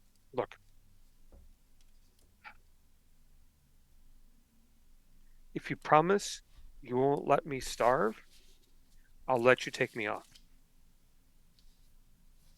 I feel I I can think trust you, Lola.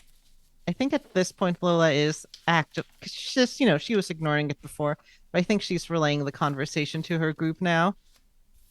Look, I'll release the grip as best I can. You may have to push me off, and you feel the headband loosen. Hmm. What do you need to not starve? Contact with minds, preferably strong minds with strong willpower. But and it I don't. I know you're thinking I feed like a vampire, but that's not what it is. Um, it's trying to find the words in your head. It's like being lonely.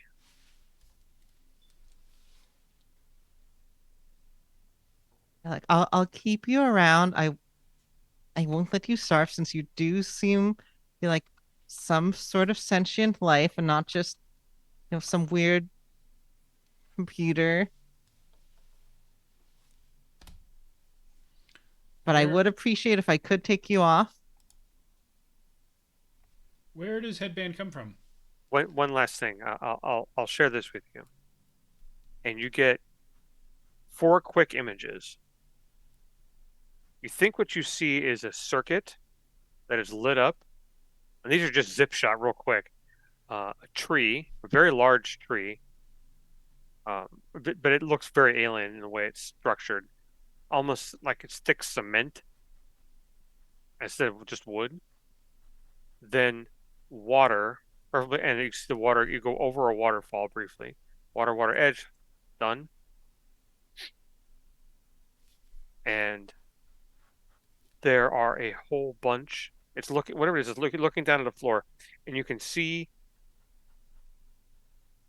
there are they feet? Are they paws? And then it's gone.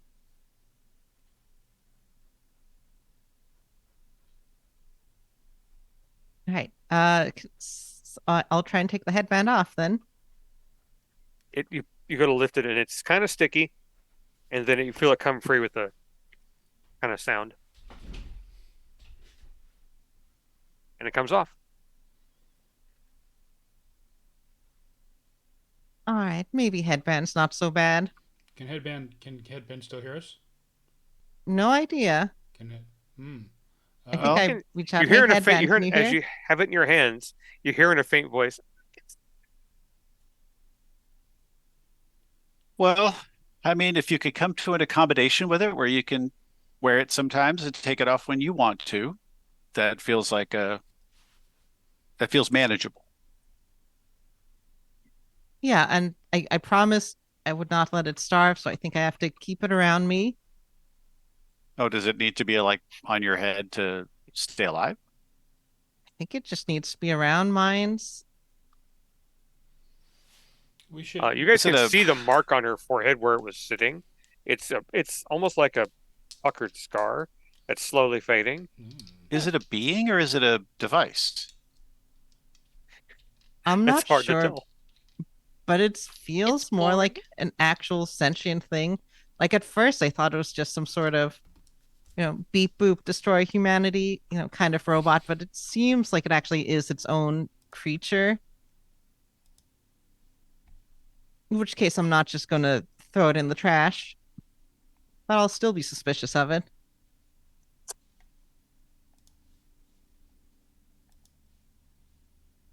I'll just write that down. Beep boop, destroy humanity.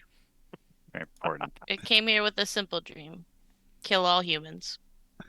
So but Kill all humans. we should Kill find all out. We humans. should find out where it's from. Like who made it? mean- Or was it born? Is it like from a race of sentient headbands, or did like some aliens make Ah, it? Just And- picturing like That's a a good city full of question. sentient headbands Yeah, walking like, around and maybe headbands wearing hats. And A drink has been redeemed. did it maybe leave? I'll go get one. How did? Oh, we should find out. How did Rose find it? Like, did she go to the warehouse world? Yeah, And to the does- warehouse, whatever. and Those are all good investigate- questions. Uh, Does the headband know about the warehouse world and where the stuff in the I'll warehouse world comes ask from? later. The headband sent me some images, so I want to paint them, and that way I can show all of you. Oh, that's a great idea. And I think with that, we should take our break because we're a bit over. All right. And we'll be back in 10 minutes. Sound good to you guys? Sounds Yeah. All right.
I will All right. take my drink on screen.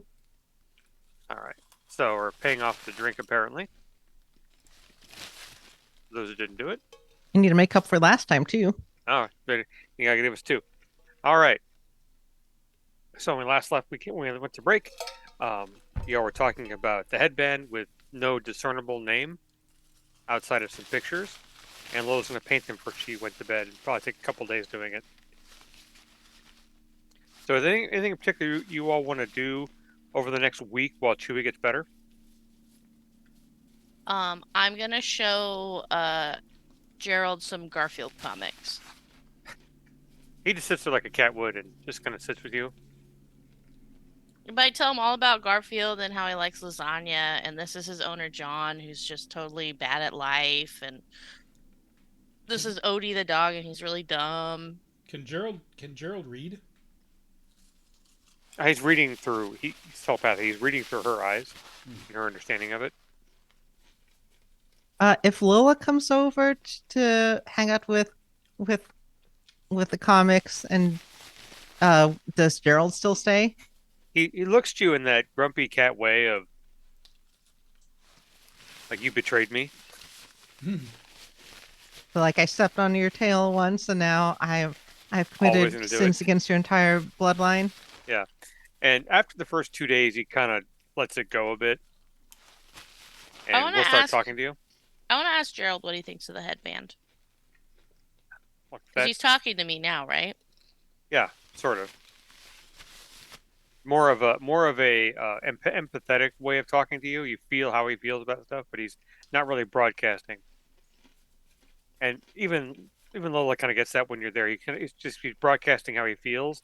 He tolerates Cassidy, and he's still angry with you, and eventually it kind of subsides, and then he finally says, "That thing's dangerous. It smells of a rose, and it smells of danger. I don't trust it, and I feel a little put out that you're talking to it and not to me." And I want to talk to you, but then you did the cat thing, and you were going away from me. Because that thing is dangerous. I mean, And I tried to tell you, and now you're friends with it. I'm not friends with it. I've just come to an agreement. It's not a member of the team like you are. Do I get my own jacket? Would you? Do you want a Yes. jacket? I guess, yeah. Well, you get your own jacket, which you're free to wear or not wear. I'll need help putting it on. But don't let Chewie do it. Brandon, you're muted. I know. I'll need help putting it on, but don't let Chewie do it. He's not inept, but he's a little excitable. He keeps calling him Kitty. I don't like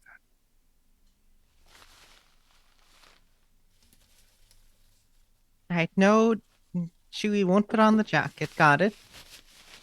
How did your friend from the Manuan world? How is she handling things? The past week she's been in the library reading all the time. I I- ac- Not taking the television very well, but you'd have YouTube, and so she'd watch stuff on YouTube, which she just is fascinated about how this all works, movies and whatnot. I also want to show Pythia Garfield comics. Like we're gonna have a little Garfield book club. I also have a scene for later that would probably I'd invite Pythia to. Sure. Like I said, anything else anyone wants to do, I'll make certain that then we can do Chloe's little interlude. Chewie is going to talk to everybody that's in the base that speaks a foreign language that he doesn't know, and test the limits of this thing, and try and read as many books as he can, and see if he can make it read like he was able to read the things in the walls. Yeah, you're able to read any language and speak any language. Well, it's a little weird how it works. You know how it's weird like that. Then they're like, I know he's not speaking my language, but he's speaking my language. and you're able to read things, but it's kind of a gobbledygook of English and Spanish. Mm-hmm. And so it takes a second to like concentrate like that. That's two language. Oh, there we go. That's a language you're kind of a native speaker in. So but you conflate them regularly. That's all right. I speak and read in English and Spanish anyhow. Yeah, you get to talk to some folks. You get to talk to the Japanese folks, and they're all jazzed that you get to talk to them, and in their own native language. But even though it's strange to them, they're we have seen stories about this. This is good. So they're excited about that. The French doctors you get to speak to are kind of nonplussed. Like, oh, great, now he thinks he's special. He can speak French. I can't. Here's the thing. I can't not speak French now. Like, if I talk to the French doctors, they're going to hear it in French no matter what, if I'm understanding correctly. So, like, I can't not speak French. And if my doodad controlled accent is not sufficient for them, then they're always going to be pissy at me because they're the fucking French. That's what I was going to say. It's like the really amazing thing is that when you speak to the French people, they hear good French They're thinking even more irritated. because you theoretically sound like however their concept of French is, which would be whatever they hear. That's very funny to me. The kinds of things that Chewie would say translated directly into French. How does that work? He's just rambling. Oh man. Mm-hmm. And if there's any animals on the base, I want to see if I can talk to any of the animals. No, there aren't any animals allowed on base. Mm. Any kind of food is shipped in, so they don't need any live animals. Does it work for recordings? Like if you watch a movie in French, can you understand it? Yeah. Yep. Okay, then you should just 'Cause you can hear watch videos of dogs and cats barking and meowing. So can I, if I talk into a recorder, what does it sound like? Like if I talk into a recorder and then play it back to somebody who speaks French, what does it sound like to them? Does it sound like It sounds like English to them. Oh, interesting. Yeah. But if you watch like Old Yeller and Old Yeller is barking, can you understand Old Yeller? I want my treat. I want my treat. Yeah. All right. Fine, I'll make noise. Wow, that's pretty good. Actor dogs, that's all they care about is treats. So, okay, that makes sense. Birds are doing it for the attention. Yeah. Look at me, I'm shouting. I'm and- shouting. I'm and shouting. I'm A shouting. lot of them are like, "Hey, sexy, come talk to me. Look at the nest I made." So Lassie's not telling us that little Billy's in the well. Lassie, little Billy, he's in the well. No, you told me to yell at you and bark at you. Will you please stop? Ugh. If this is a job, I want off. They're bored. Most animals are bored with humans. Yeah. Like, okay, you need attention, so I'll give you some attention. Fine. Now will you leave me alone? Wow. Cats are hilarious because they're always cranky. This opens up so many things for me. I could go be like the pet whisperer. I could have my own TV show where I talk to dogs and cats. But you realize that it drains your battery quite a bit. Mm. So the more you do it, the faster the battery drains. And so you realize that you have to eat a lot, and it's not healthy for your body to eat that much food. Yeah, is this gonna make me fat? Probably. I don't like that. So maybe it could be running off your metabolism more than the food you're eating. Mm-hmm. That probably just means you need to get a nutritionist to eat things that are, highly metabolizable for you rather than bulk food or whatever. You could figure it out. It would take more than a week to figure that out. But Oh yeah. But like long term, you should. I mean, I'm presuming this thing's never going to come out of your ear, Chewie. I mean, you don't know how to. Have you tried telling it to get out? Like just concentrating on come out of my ear thing? Mine doesn't talk to me. I can't just talk to it and according to the scientists, it's not even there anymore. It's just a coding. Well, sure, but like I mean, it you can talk to it. Well, you could like concentrate on trying to make it do stuff. You also have a heads-up display. Does it have like any controls in there? Can you like flip a switch that says on or off or get out? I don't know. I'll try. there's no eject switch. There's no controls like that. You just get the battery heads up. That's all you get. Yeah. Have the scientists discovered anything about the other one? I was just going to talk about that. They poked it from a distance, but they haven't touched it, and they've X-rayed it and things like that to find out what it does. But they can't get a sample of it, so they can't study the sample. But it's apparently hard, like metal, when they Hmm. poke it. It's Yeah. got a resistance. It seems to be stronger than most metals, but you said it was pliable, so but they'd need to touch it, and they were told not to touch it because it would do what it did to you, and they don't want to lose that. I wonder if somebody who wasn't Fringeworthy could touch it. Hmm. Like, I wonder if it only attaches to Fringeworthy people, or if it'll attach to just anybody. And I really want to know what it does if there's more than one person with them. Like, what if we talk to each other with them? What would happen then? Like, would we hear things in our language or in their language? Like, that would be crazy, right? Wow, I hadn't thought of that. I forget. Did they make the stones glow more, or the keystones glow more or not? I can't remember if we tried that when we were What did? the balls. No, they didn't. They didn't make it Okay. any different. The only things that made it different since you checked are Gerald and the Pythia and Rose. I don't know if I'd like having one of those things to make it so everybody could always understand what I was saying. Yeah, it's kind of weird because like if I want to say something that like to you in Spanish so that like nobody else could understand it, then everybody's going to understand it because they're going to hear it just whatever language they're talking about. So it's not like Do I they can always speak another- hear? So Do they hear what you're saying, or do they hear what you mean? oh, that's a good question. We should figure that out. Because then we could use codes. Yeah. Yeah. We use Or I code words. mean, I wonder if it would tell people if you were lying.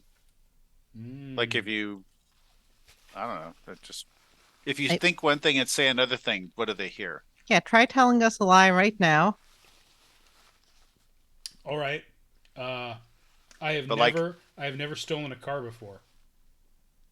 Hear him say in English, "I've never stolen a car before."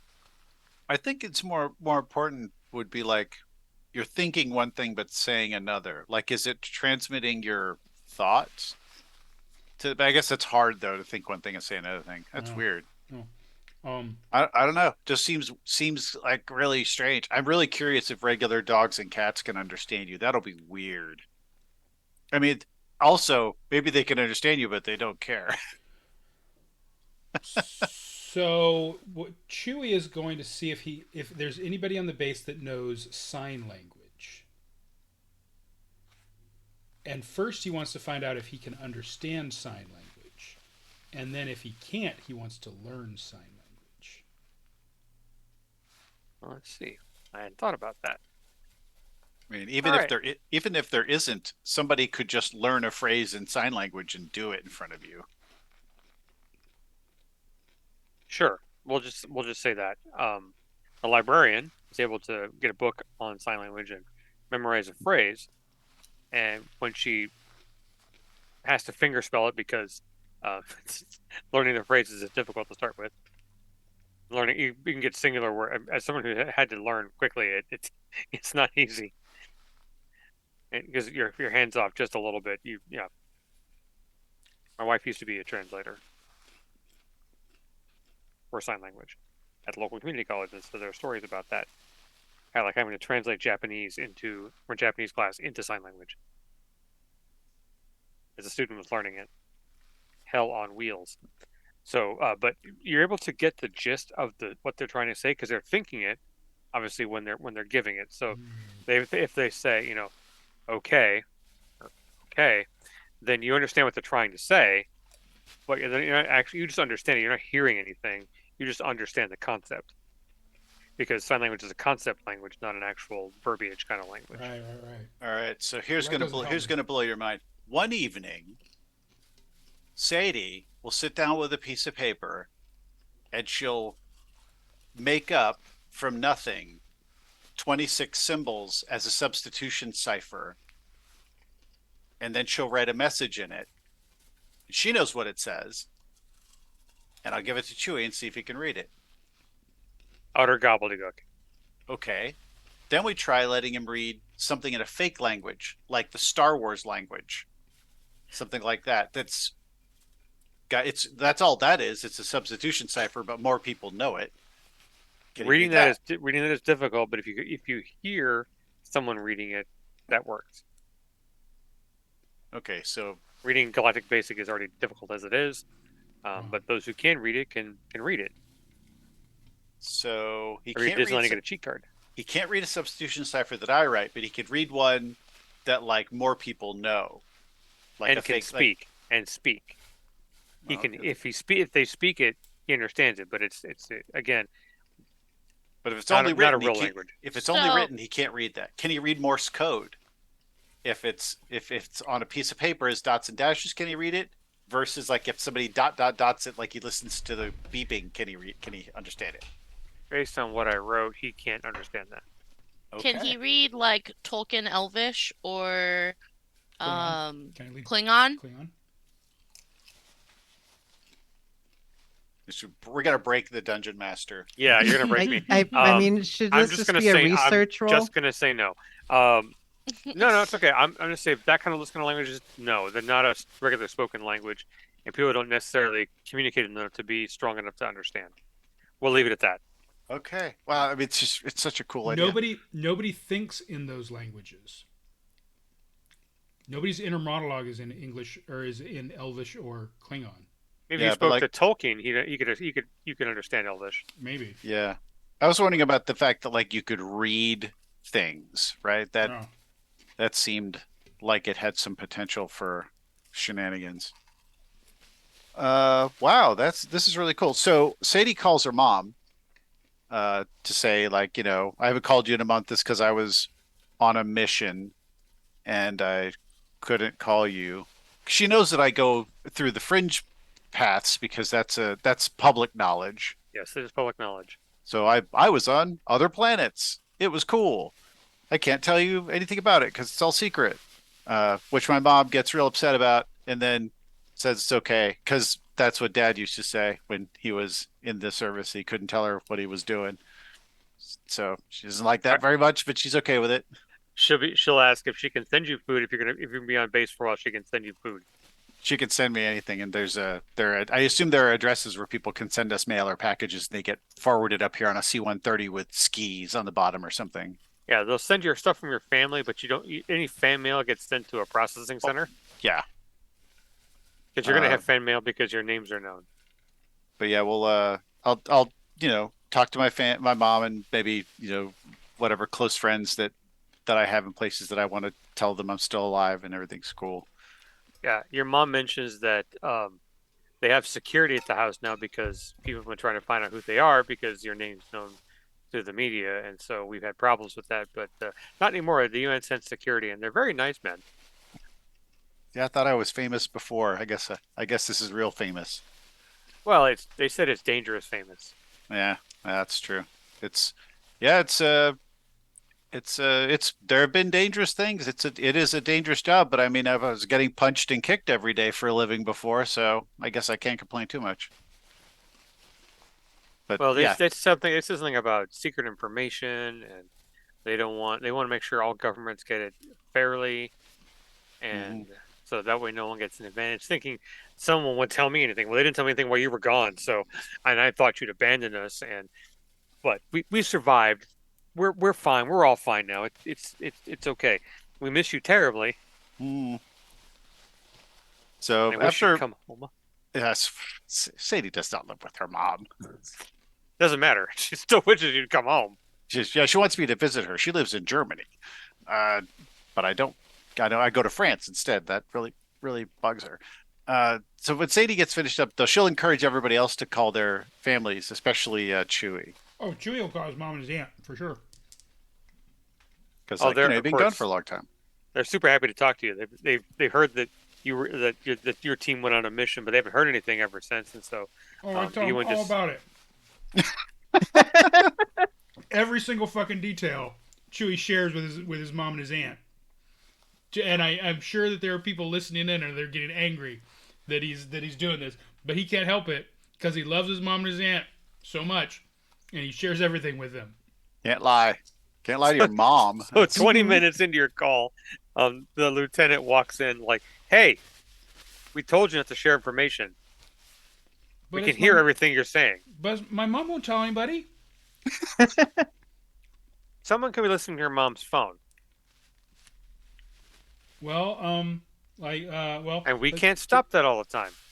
Can we get my mom a secure phone? Because I got to tell her all. She's gonna be worried if I don't tell her what was going on, and like she doesn't know, and You can just tell her generic things. You can say, she's we not went gonna and be. saw a bunch of different worlds. It's really amazing. We're all safe. It's a little dangerous, but don't worry. I'm the smart boy that you know, and I can take care of myself, and I have some really great friends who've taken care of me. Huh.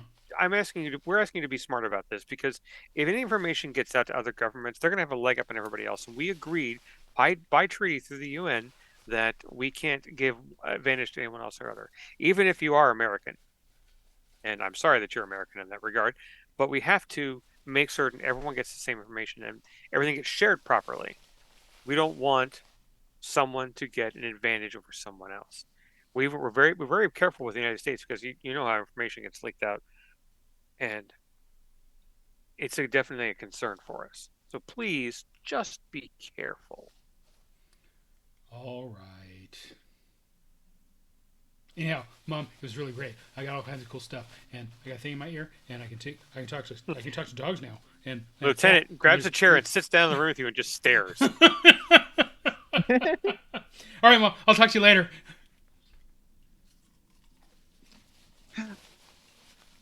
If I see one thing in the newspaper, you're not going out again. Oh. If I don't go out again, then what's going to happen? Because you need somebody to go out and translate for people. Like, you don't got a choice. I got to go out. What would be the big deal if I didn't? Like, I got to stay here in base in Antarctica, and what are you going to do with me? You like, can stay here and fix vehicles. I know. For the two people we found in the meantime. I know perfectly well that I am rare. I'm like the most rare commodity in the world because there's only like 7 of us, right? So I think I got some of the power here. Like I could just decide, you know what? I'm not gonna go through the gate. I'm gonna stay here. I think I just give up on this. I'll go home. Then what are you gonna do? Right? Oh no, you're not Like, going to go home. How many You're going to stay here and work in the motor pool while we use the 2 new candidates we found to take over your spot on the team. I'd rather not do that because you've experience. Yeah, So I got experience. Like please follow the rules. I am the most valuable person in the world right now. Like it's me and Sadie and Katie and like you got 2 more people. Oh, now you got 6. You lost 4 of them already. Like really, I think I got all the cards here. Chewie's about to get himself grounded. Right. Right in the brig. Nice. You're lucky you're injured. And she gets up and leaves the room. She's lucky his mom didn't get on the phone. Who is that there? Let me talk to them. She should talk to my mom.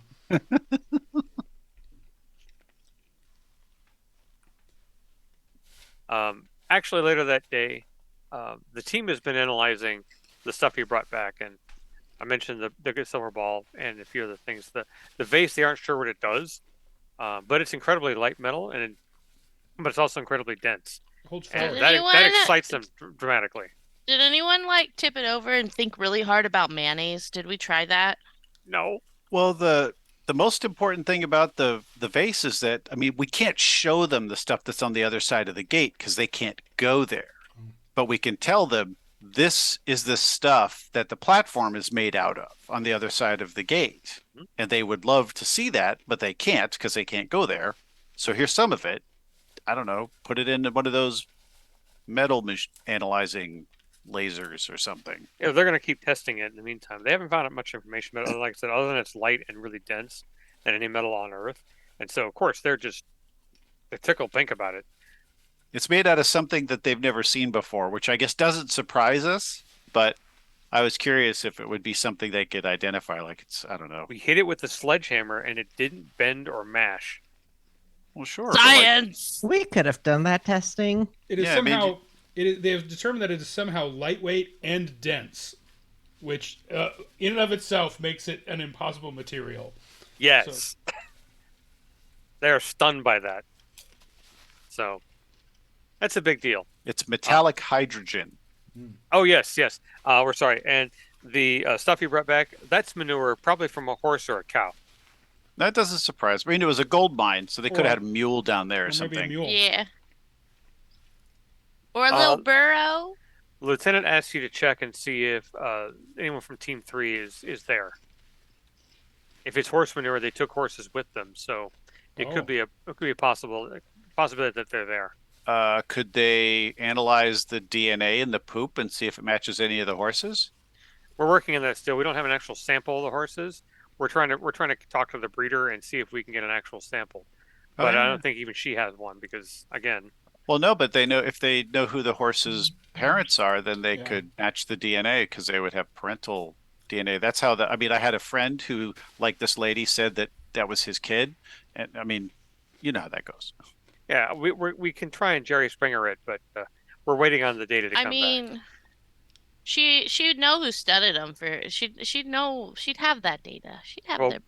we want to do a full DNA workup because even so, the way people talk about the portals, how they possibly change your DNA because you say that they make you they take care of radiation and sickness. We're not sure if it changes your DNA there, and so we're going to make certain to take your blood samples this week before you leave. Again, I believe they send sending you out one more time just to see if your DNA has been altered and your blood's been altered. Yeah, Because what we if, don't Okay. want you coming back with anything that's not cleanable or not safe for people who are on this planet. Because you're going to so many different worlds that who knows if it works. We could bring back space measles. Mm-hmm. yeah, nobody wants that. Or again, as an aside, see Red Dwarf for space measles. I It's a need to real watch thing, Red and Dwarf. it's terrifying. That was season 3. Or we'll do that thing where like water makes us drunk and nobody can figure out why everybody's drunk, but it's the water. Oh, Have you found that? No, I just watch a no. lot of Star Trek. Oh, I think I read a thing once that air on Earth has, it has nitrogen, which makes humans slightly high. So like all people are like slightly high all the time. oh yes, the scientist says, yes, just like how oxygen is terrifying. Technically, it lights on fire for most everybody else, and other aliens who don't breathe oxygen may be terrified of us because we breathe living fire. Hey, one thing we didn't talk about yet was like over our dinner in the commissary one night, having Jello or whatever. Sadie will say, "Hey, what are the things that we thought we needed? Like, what did we miss? Rocket Let's have our launchers. talk like we had before. Like, while we were out, something happened and we wished we had Rocket this. launchers. Yeah, like what are the things that we needed but we didn't have? Uh, Gerald says, "I like this dehydrated chicken you've been giving me. How?" Better food. Yeah, I think that's kind of Cat true too. MREs. We could actually bring. We haven't been staying out for. I mean, this time we were gone for a month, but it wasn't really a month for us. We were only out for a week. We could bring like regular food with us for a week. We could pack regular lunches. We could bring MREs in case we're out for a long time, but we could just bring better food with us, even if it wasn't food that was going to keep a long time, because we're probably going to eat it in the first week. But yeah, I just want. how much of that non, how much of that non-perish or perishable food is actually here? Because I don't think they're shipping in perishable food every week. That would Oh, be a huge expense. they're not, but they could. They can make you sandwiches to take with you. Yeah, I'll take a sandwich. I Because mean, the stuff in the commissary here is better than we're eating on the truck. I would like some burritos and some tacos. Yeah, Tacos so hard better, to do, but burritos can be frozen rather easily. yeah, better food. We had, I guess had plenty of, mostly we had plenty of weapons. Uh, the binoculars and flashlights came in handy. Extra binoculars might be good because the captain loved those binoculars. Mm. Yeah, more things we can give to people that like we meet on other planets, especially if they're going to be in, the past. Yeah, more stuff we can trade, like more jewelry, um, more clothes. Yeah, a better assortment of clothes so we could blend in different places, especially Spices. places we know Oh, we've been. spices like a pound of nutmeg and like a pound of cinnamon and and some allspice.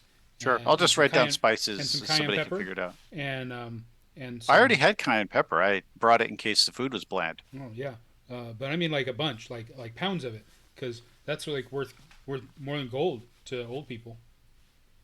Okay. So yeah, so some different clothes, costumes basically for different places we might end up. Uh, cool. Gerald Uh, says, one of the scientists was talking about things called matches that create fire yeah, because he yeah, Yeah, smokes. I have we those. have those. I have matches that'll burn underwater. Mm. Gerald, you don't need to make fire. Wait, can I use these matches? That sound fun. No, You don't no. have thumbs, so it'd Yeah, be hard to hold on you to need a them. thumb. You need a thumb to light a match.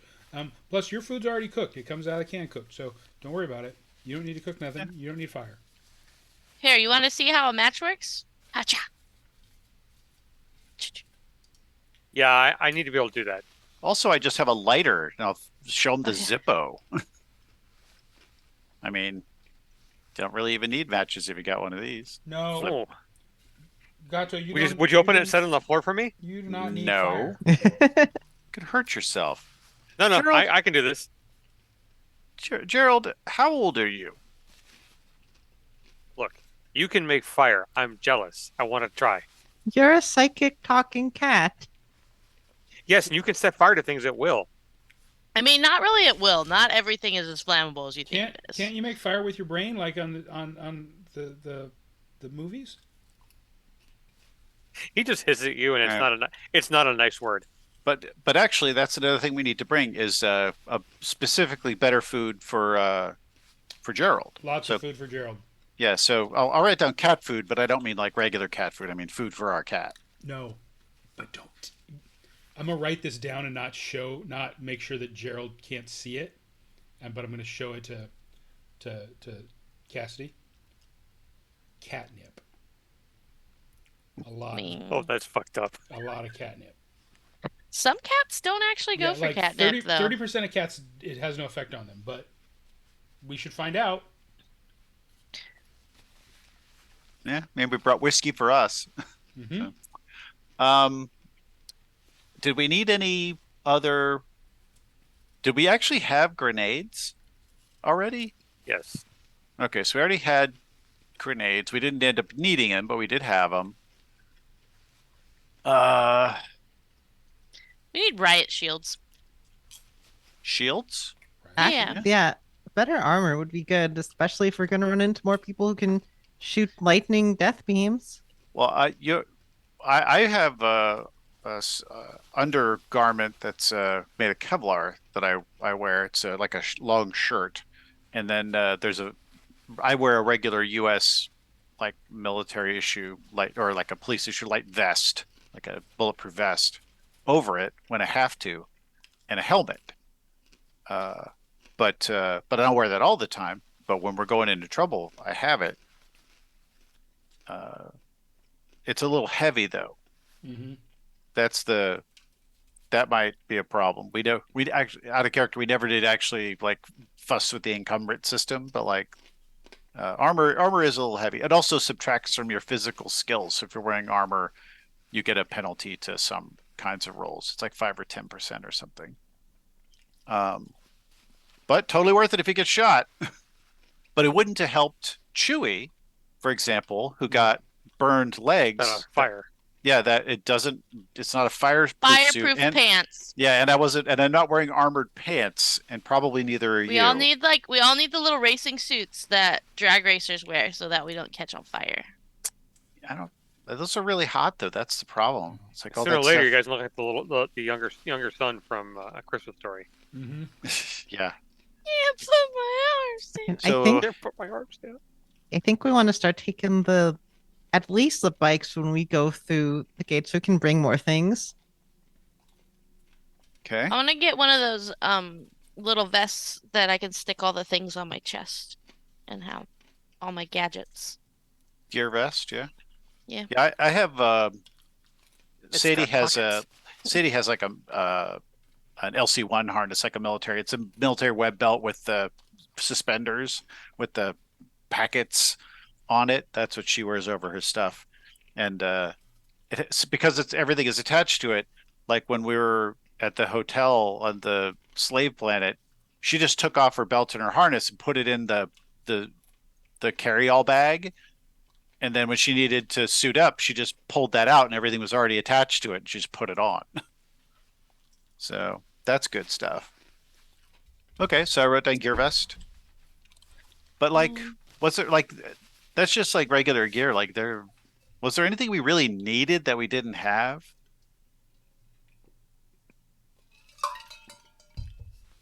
Rocket launchers. Like, We yeah, got right. those. How Yeah. much WD-40 do we have? A lot.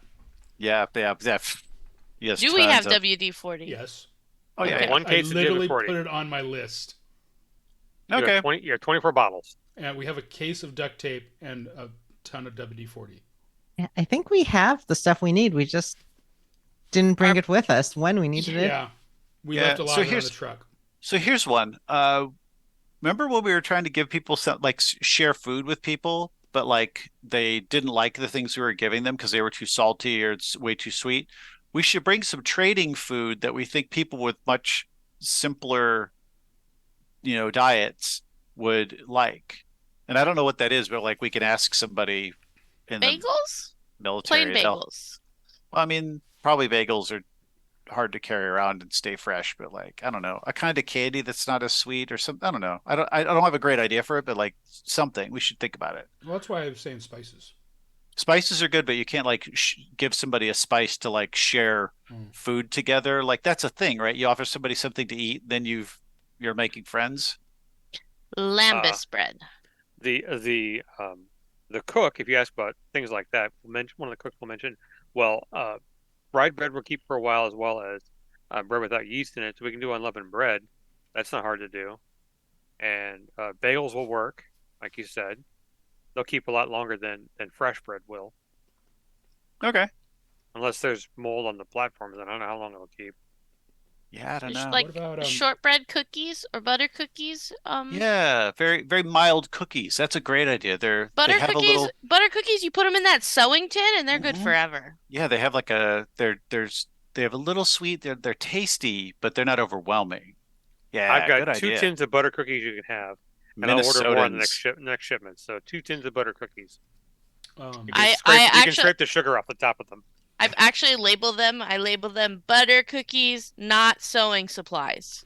Oh, they are the official Swedish can of butter cookies. Gluten and everything. raisins and any other kind of dried yeah. fruit. Yeah. Those last Oh. Good idea. a long time and are not too. And They peanut can butter. give you a small box of assorted dried fruits. And peanut butter. And nuts. Nuts are probably Fruits, good. nuts, peanut butter, sure. Yeah. Good stuff like that. That's great. Unsugared peanut butter is a real thing at this time. So, Yep. And who doesn't like peanut butter? I mean, a lot of people because You it's have allergies. really an American thing. Yeah. You got peanut butter in my time travel. You got dimension travel in my peanut butter. You have sentient peanut butter now. Look out! Yeah, don't give it to the cat. Definitely not. That could go poorly. All right.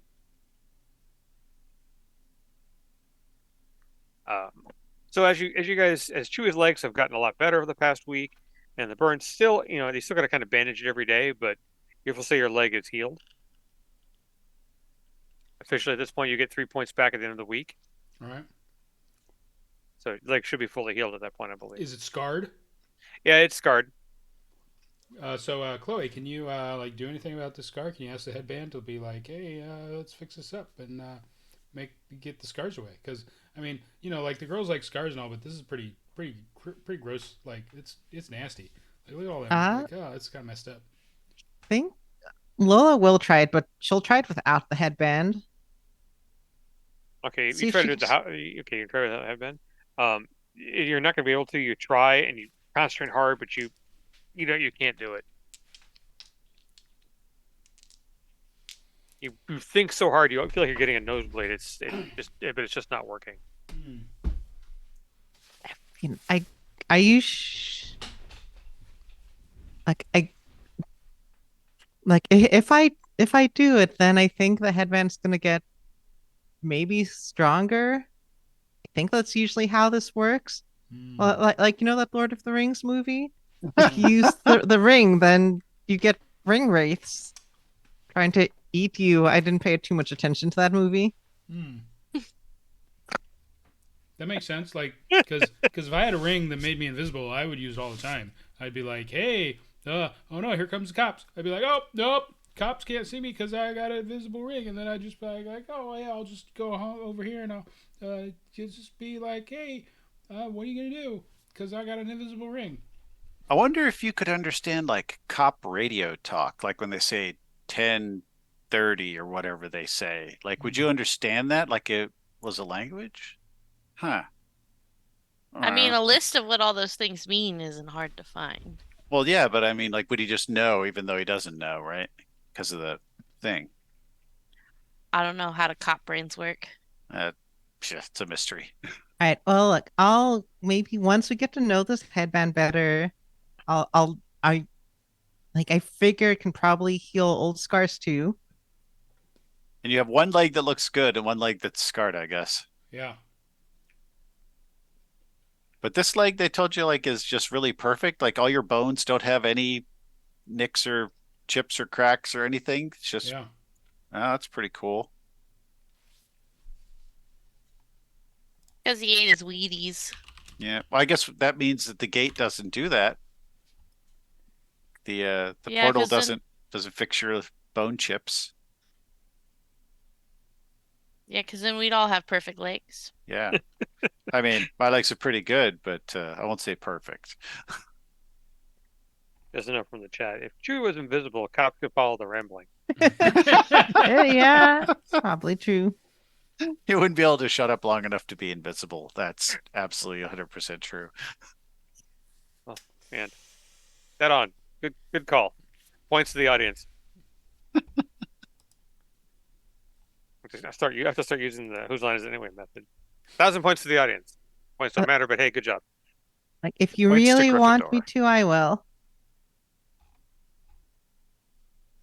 Well, I don't want you to like get sick again.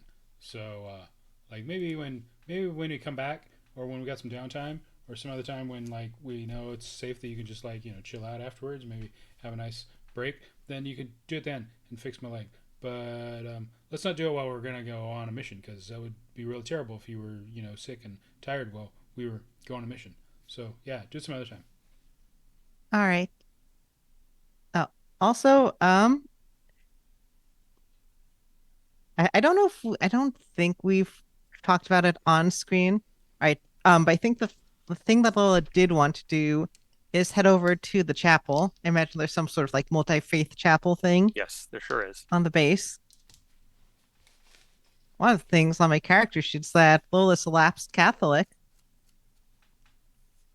No, you definitely have a lot to think about. I I don't know if any do any of I feel like she'd probably invite Pythia. I don't know if any of the other party members would come along too. Oh, Chew would totally go along. He is also a non-practicing Catholic. Yeah, Pythia would definitely go. She'd take a break from reading, which is all she does, it seems now. She just digests books. She has a reading stack and a done stack. Yeah, I think Lola is talking about like like the Catholic faith and like how that works. Yeah, and the belief in something greater. So I yeah, think the it works like my mom. She goes to the church and with my aunt, and well, she's not really my aunt, but like the church needs to know that they tell all the people at the church that she's my aunt because my mom doesn't want God to know that she swings that way, but we all know that like mom and aunt they got their own bedroom, but like the oh, padre at the I church didn't he know can't that. know Good for them. he can't know that they do that, so we call her the aunt, but they go to church together all the time, and that's but my mom hasn't made me go to church since I was a kid, but yeah, so that's what I know about church is that they don't like the gay people, not at all, but I don't care because like mom's happy, so hey, whatever.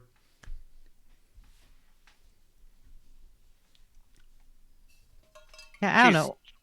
When I was a kid, I always thought that like, I didn't know if God was real because people always talk about like hearing God's voice in your head, but apparently that's a you hear space in your head, and apparently I hear space in my head. So I don't really know where all that fits together. well, what I tried to explain to you is that it's from beyond. It's the voice amongst the stars, among the void, and it helps me understand things. I guess much like how you speak with, and tries to think. You should just call it, refer to it as God. Uh the the God of Cathal. They speak. He speaks to you, right? I mean, I don't think he ever really did, and that's why I stopped really believing. But but but now I'm like me, what I'm hearing now is like that voice of God or something like it. It very well may be. Faith is always challenged. When Rose came, my faith was challenged, and then finally the voice spoke to me. It told me not to be afraid. It guided me through dreams that came true. So maybe it's your test because you can hear Gerald. You can hear the headband. I can't hear them.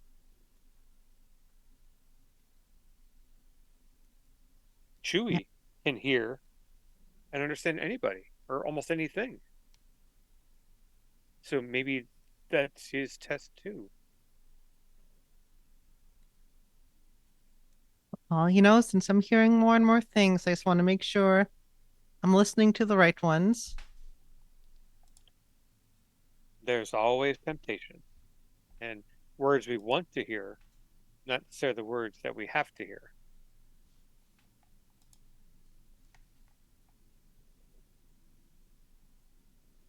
It, one thing you're able to do, at least you're both able to do, is you remember the rules and practices, and going through that motion does make you feel better.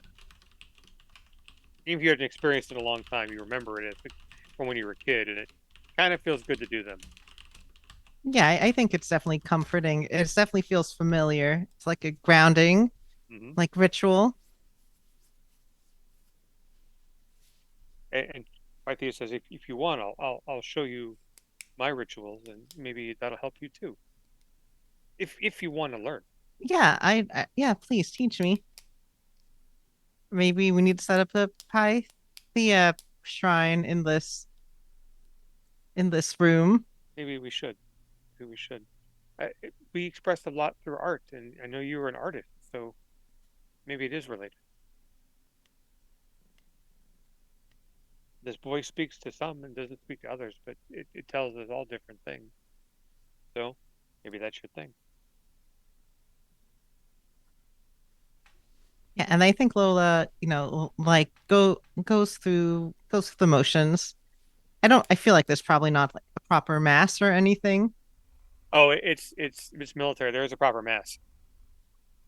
I guess she goes to mass for the first time in like many years. You don't remember it being this long. Actually, you remember it being very long as a kid, and it's not that long. It's the military version, so it's not incredibly long. I watched enough MASH. Hmm.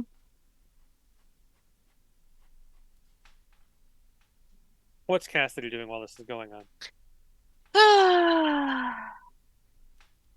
I think she's going to write some letters to her brothers.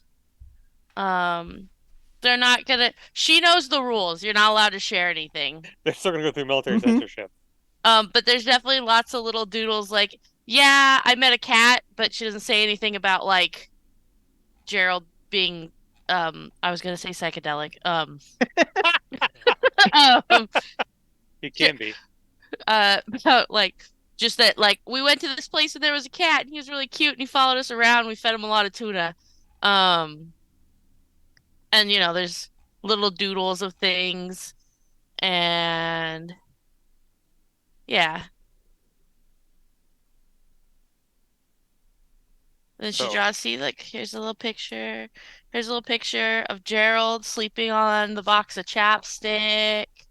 And then that's Lola with her headband. We just found some jewelry, not any psychic jewelry. You know. that line's gonna get blacked out. What is my phone doing? Stop that. Um, and like asks them how they're doing. How are the cow? Well, she asks her youngest brother how the cows are. She asks her middle brother how the Air Force is. But oh no, I did a scribble. Um,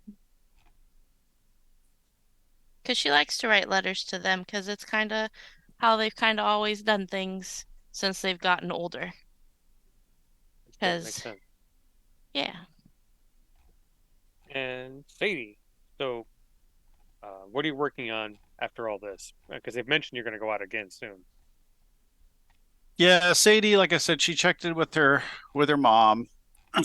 Um, she's probably taking some time to work out and train because, being cooped up in the vehicle and other places to offer her the opportunity to like train. Like she's a professional athlete, so she's used to training in like regular facilities and uh so this is her opportunity to sort of catch up.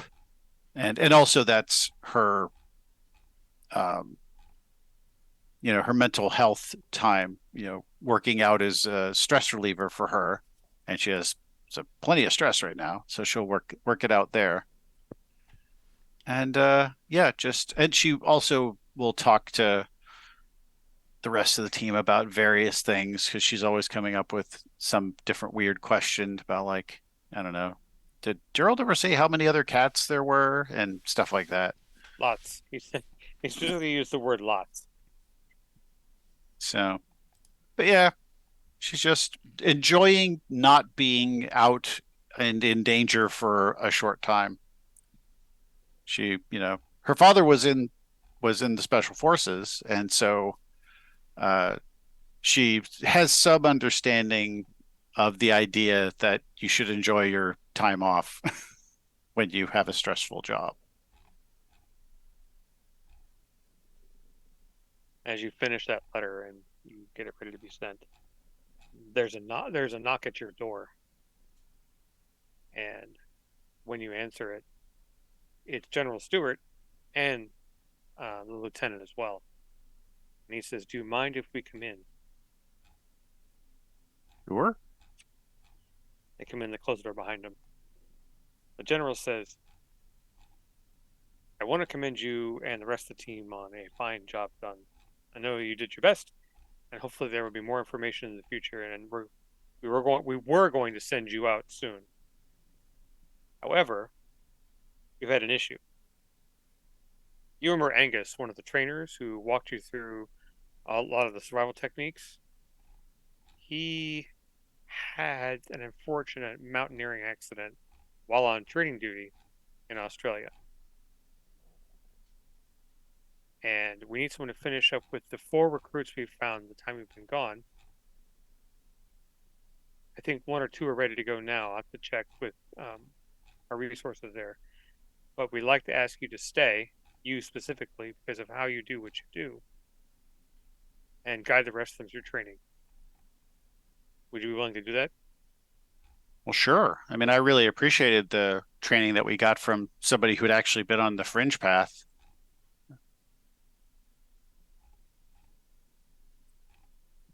Gordon's a fine fellow, and he knows his stuff. But with he busy here and Angus out of action, we don't have a lot of options. And you're the most physically capable of the team. I hate to take you off the duty on the paths, but I think you can be a lot more help for us now, getting more of Fringeworthy ready. Of course, Right. I'll do whatever you need. Good. Thank you for that. You'd have made a good soldier, whether you think so or not. Well, I thought so. I wanted to join the Air Force when I was a teenager, but they wouldn't let me. I wanted to join pararescue, and I wrote a letter to the commandant of the Air Force, trying to convince him to let women join the Air Force and be pararescue operators. And all he did was try to convince me that there were lots of other challenging jobs that I could do in the military. But at the end of the day, I didn't think I wanted to join a team that didn't think I was up to the toughest challenges. And so I passed. Well, you've proven yourself, and I think I can convince the commandant to make changes on your behalf. It's the least I can do to start with. So we're going to ship you out tomorrow. So if you want to say goodbye to your team, you can. Okay. And they excuse themselves. All right. Well, we'll all have to have Jello together before I go. All right, so you head down to the commissary. You guys have your dinner, and lots of green jello for dessert. Green Jello. And blue Jello. Not the band. Oh, just you're not green. gonna tell us about the three little pigs? Is But there yeah, we'll also have. can is there also canned peaches with a little bit of granola on top? Damn right. I like peaches. Peaches Oh, but are yeah, very good. we'll have a good goodbye dinner and eat. We'll have cupcakes with something. But yeah, that Sadie will tell everybody what happened, and she's gonna stay here for a while and help train another team. And so you guys are gonna have to take care of yourselves. Oh, Have what to are we, teach them what are we all gonna the do? good stuff. What are we gonna do without Sadie to tell us, how to and to fight people for us and to punch them in the face? Like, Well, maybe try not to get into that's to fights. I don't know. I don't feel nearly as safe as without you along, because you're a badass. Yeah, can you train someone who knows how to fight? We're not very Yeah, good at that. Well, give I'm us a sure good puncher or a good kicker. I'll Got do any my soccer best. guys? They're good at kicking.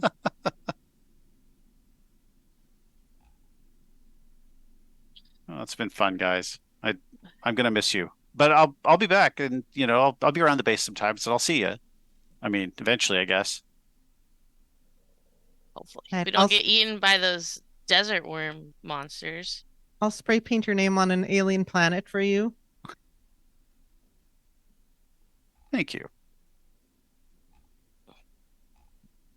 That said, um, we'll skip to the next day. And as Sadie's heading out, she notices in the pile of documentation of folks she's got, there is a soccer player from Cameroon on the list, Oh, yeah, it's a good kicker. which should give her a little chuckle.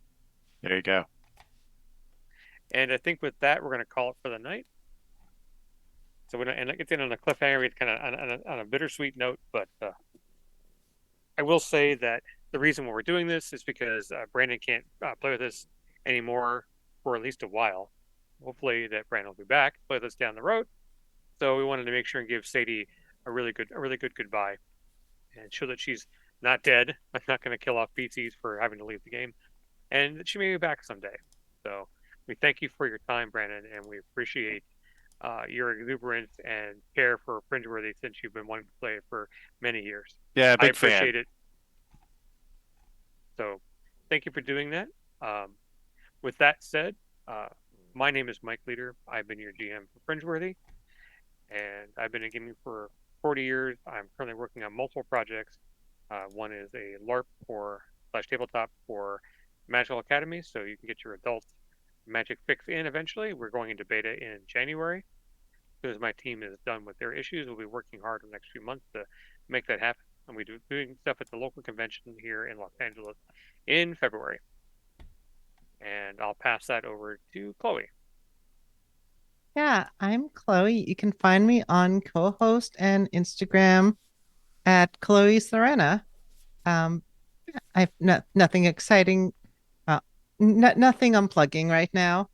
But yeah, if you want to stop by and say hi, feel free. Yeah, and I'm Bob, and I don't do social media, and I'm not promoting anything right now. So Yeah, All good right. time.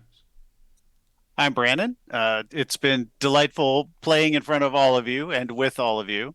I'm a game designer. I currently work for an outfit called Hidden Path Entertainment, and I'm a principal designer on a next-gen Dungeons and Dragons game. So you can go to our website and check that out, Hidden Path Entertainment. That won't be out for years, but it's proven to be a really, really interesting project, and I think it's going to be a fabulous game when we get it done. I am Leslie. You can find me on Instagram at Two Perilous Feo. It is currently soup season. I try and make a soup every week, and I post all about them on my Instagram. Um, Another shameless plug for a company that I don't really work for anymore, but uh, if you like getting custom stuffies, uh, Brotherwise Games has a King Croak stuffy on makeship right now. So if you want one, go get one. Awesome. Well, thank you again, audience, for tuning in. Thank you again, players. There are a lot of things changing on Stolen Fires over the next few weeks. The Blade Runner ended on Friday, and currently, right now, it is just us and the folks over at on Thursday nights. So we're looking to see what else we're adding into the mix soon. I may be running a second game for all I know, so we'll see how that goes. But for now, thank you, players. Thank you, audience. I'm looking forward to next week and to see how our cast changes. Take care and have a good night. Good, everyone.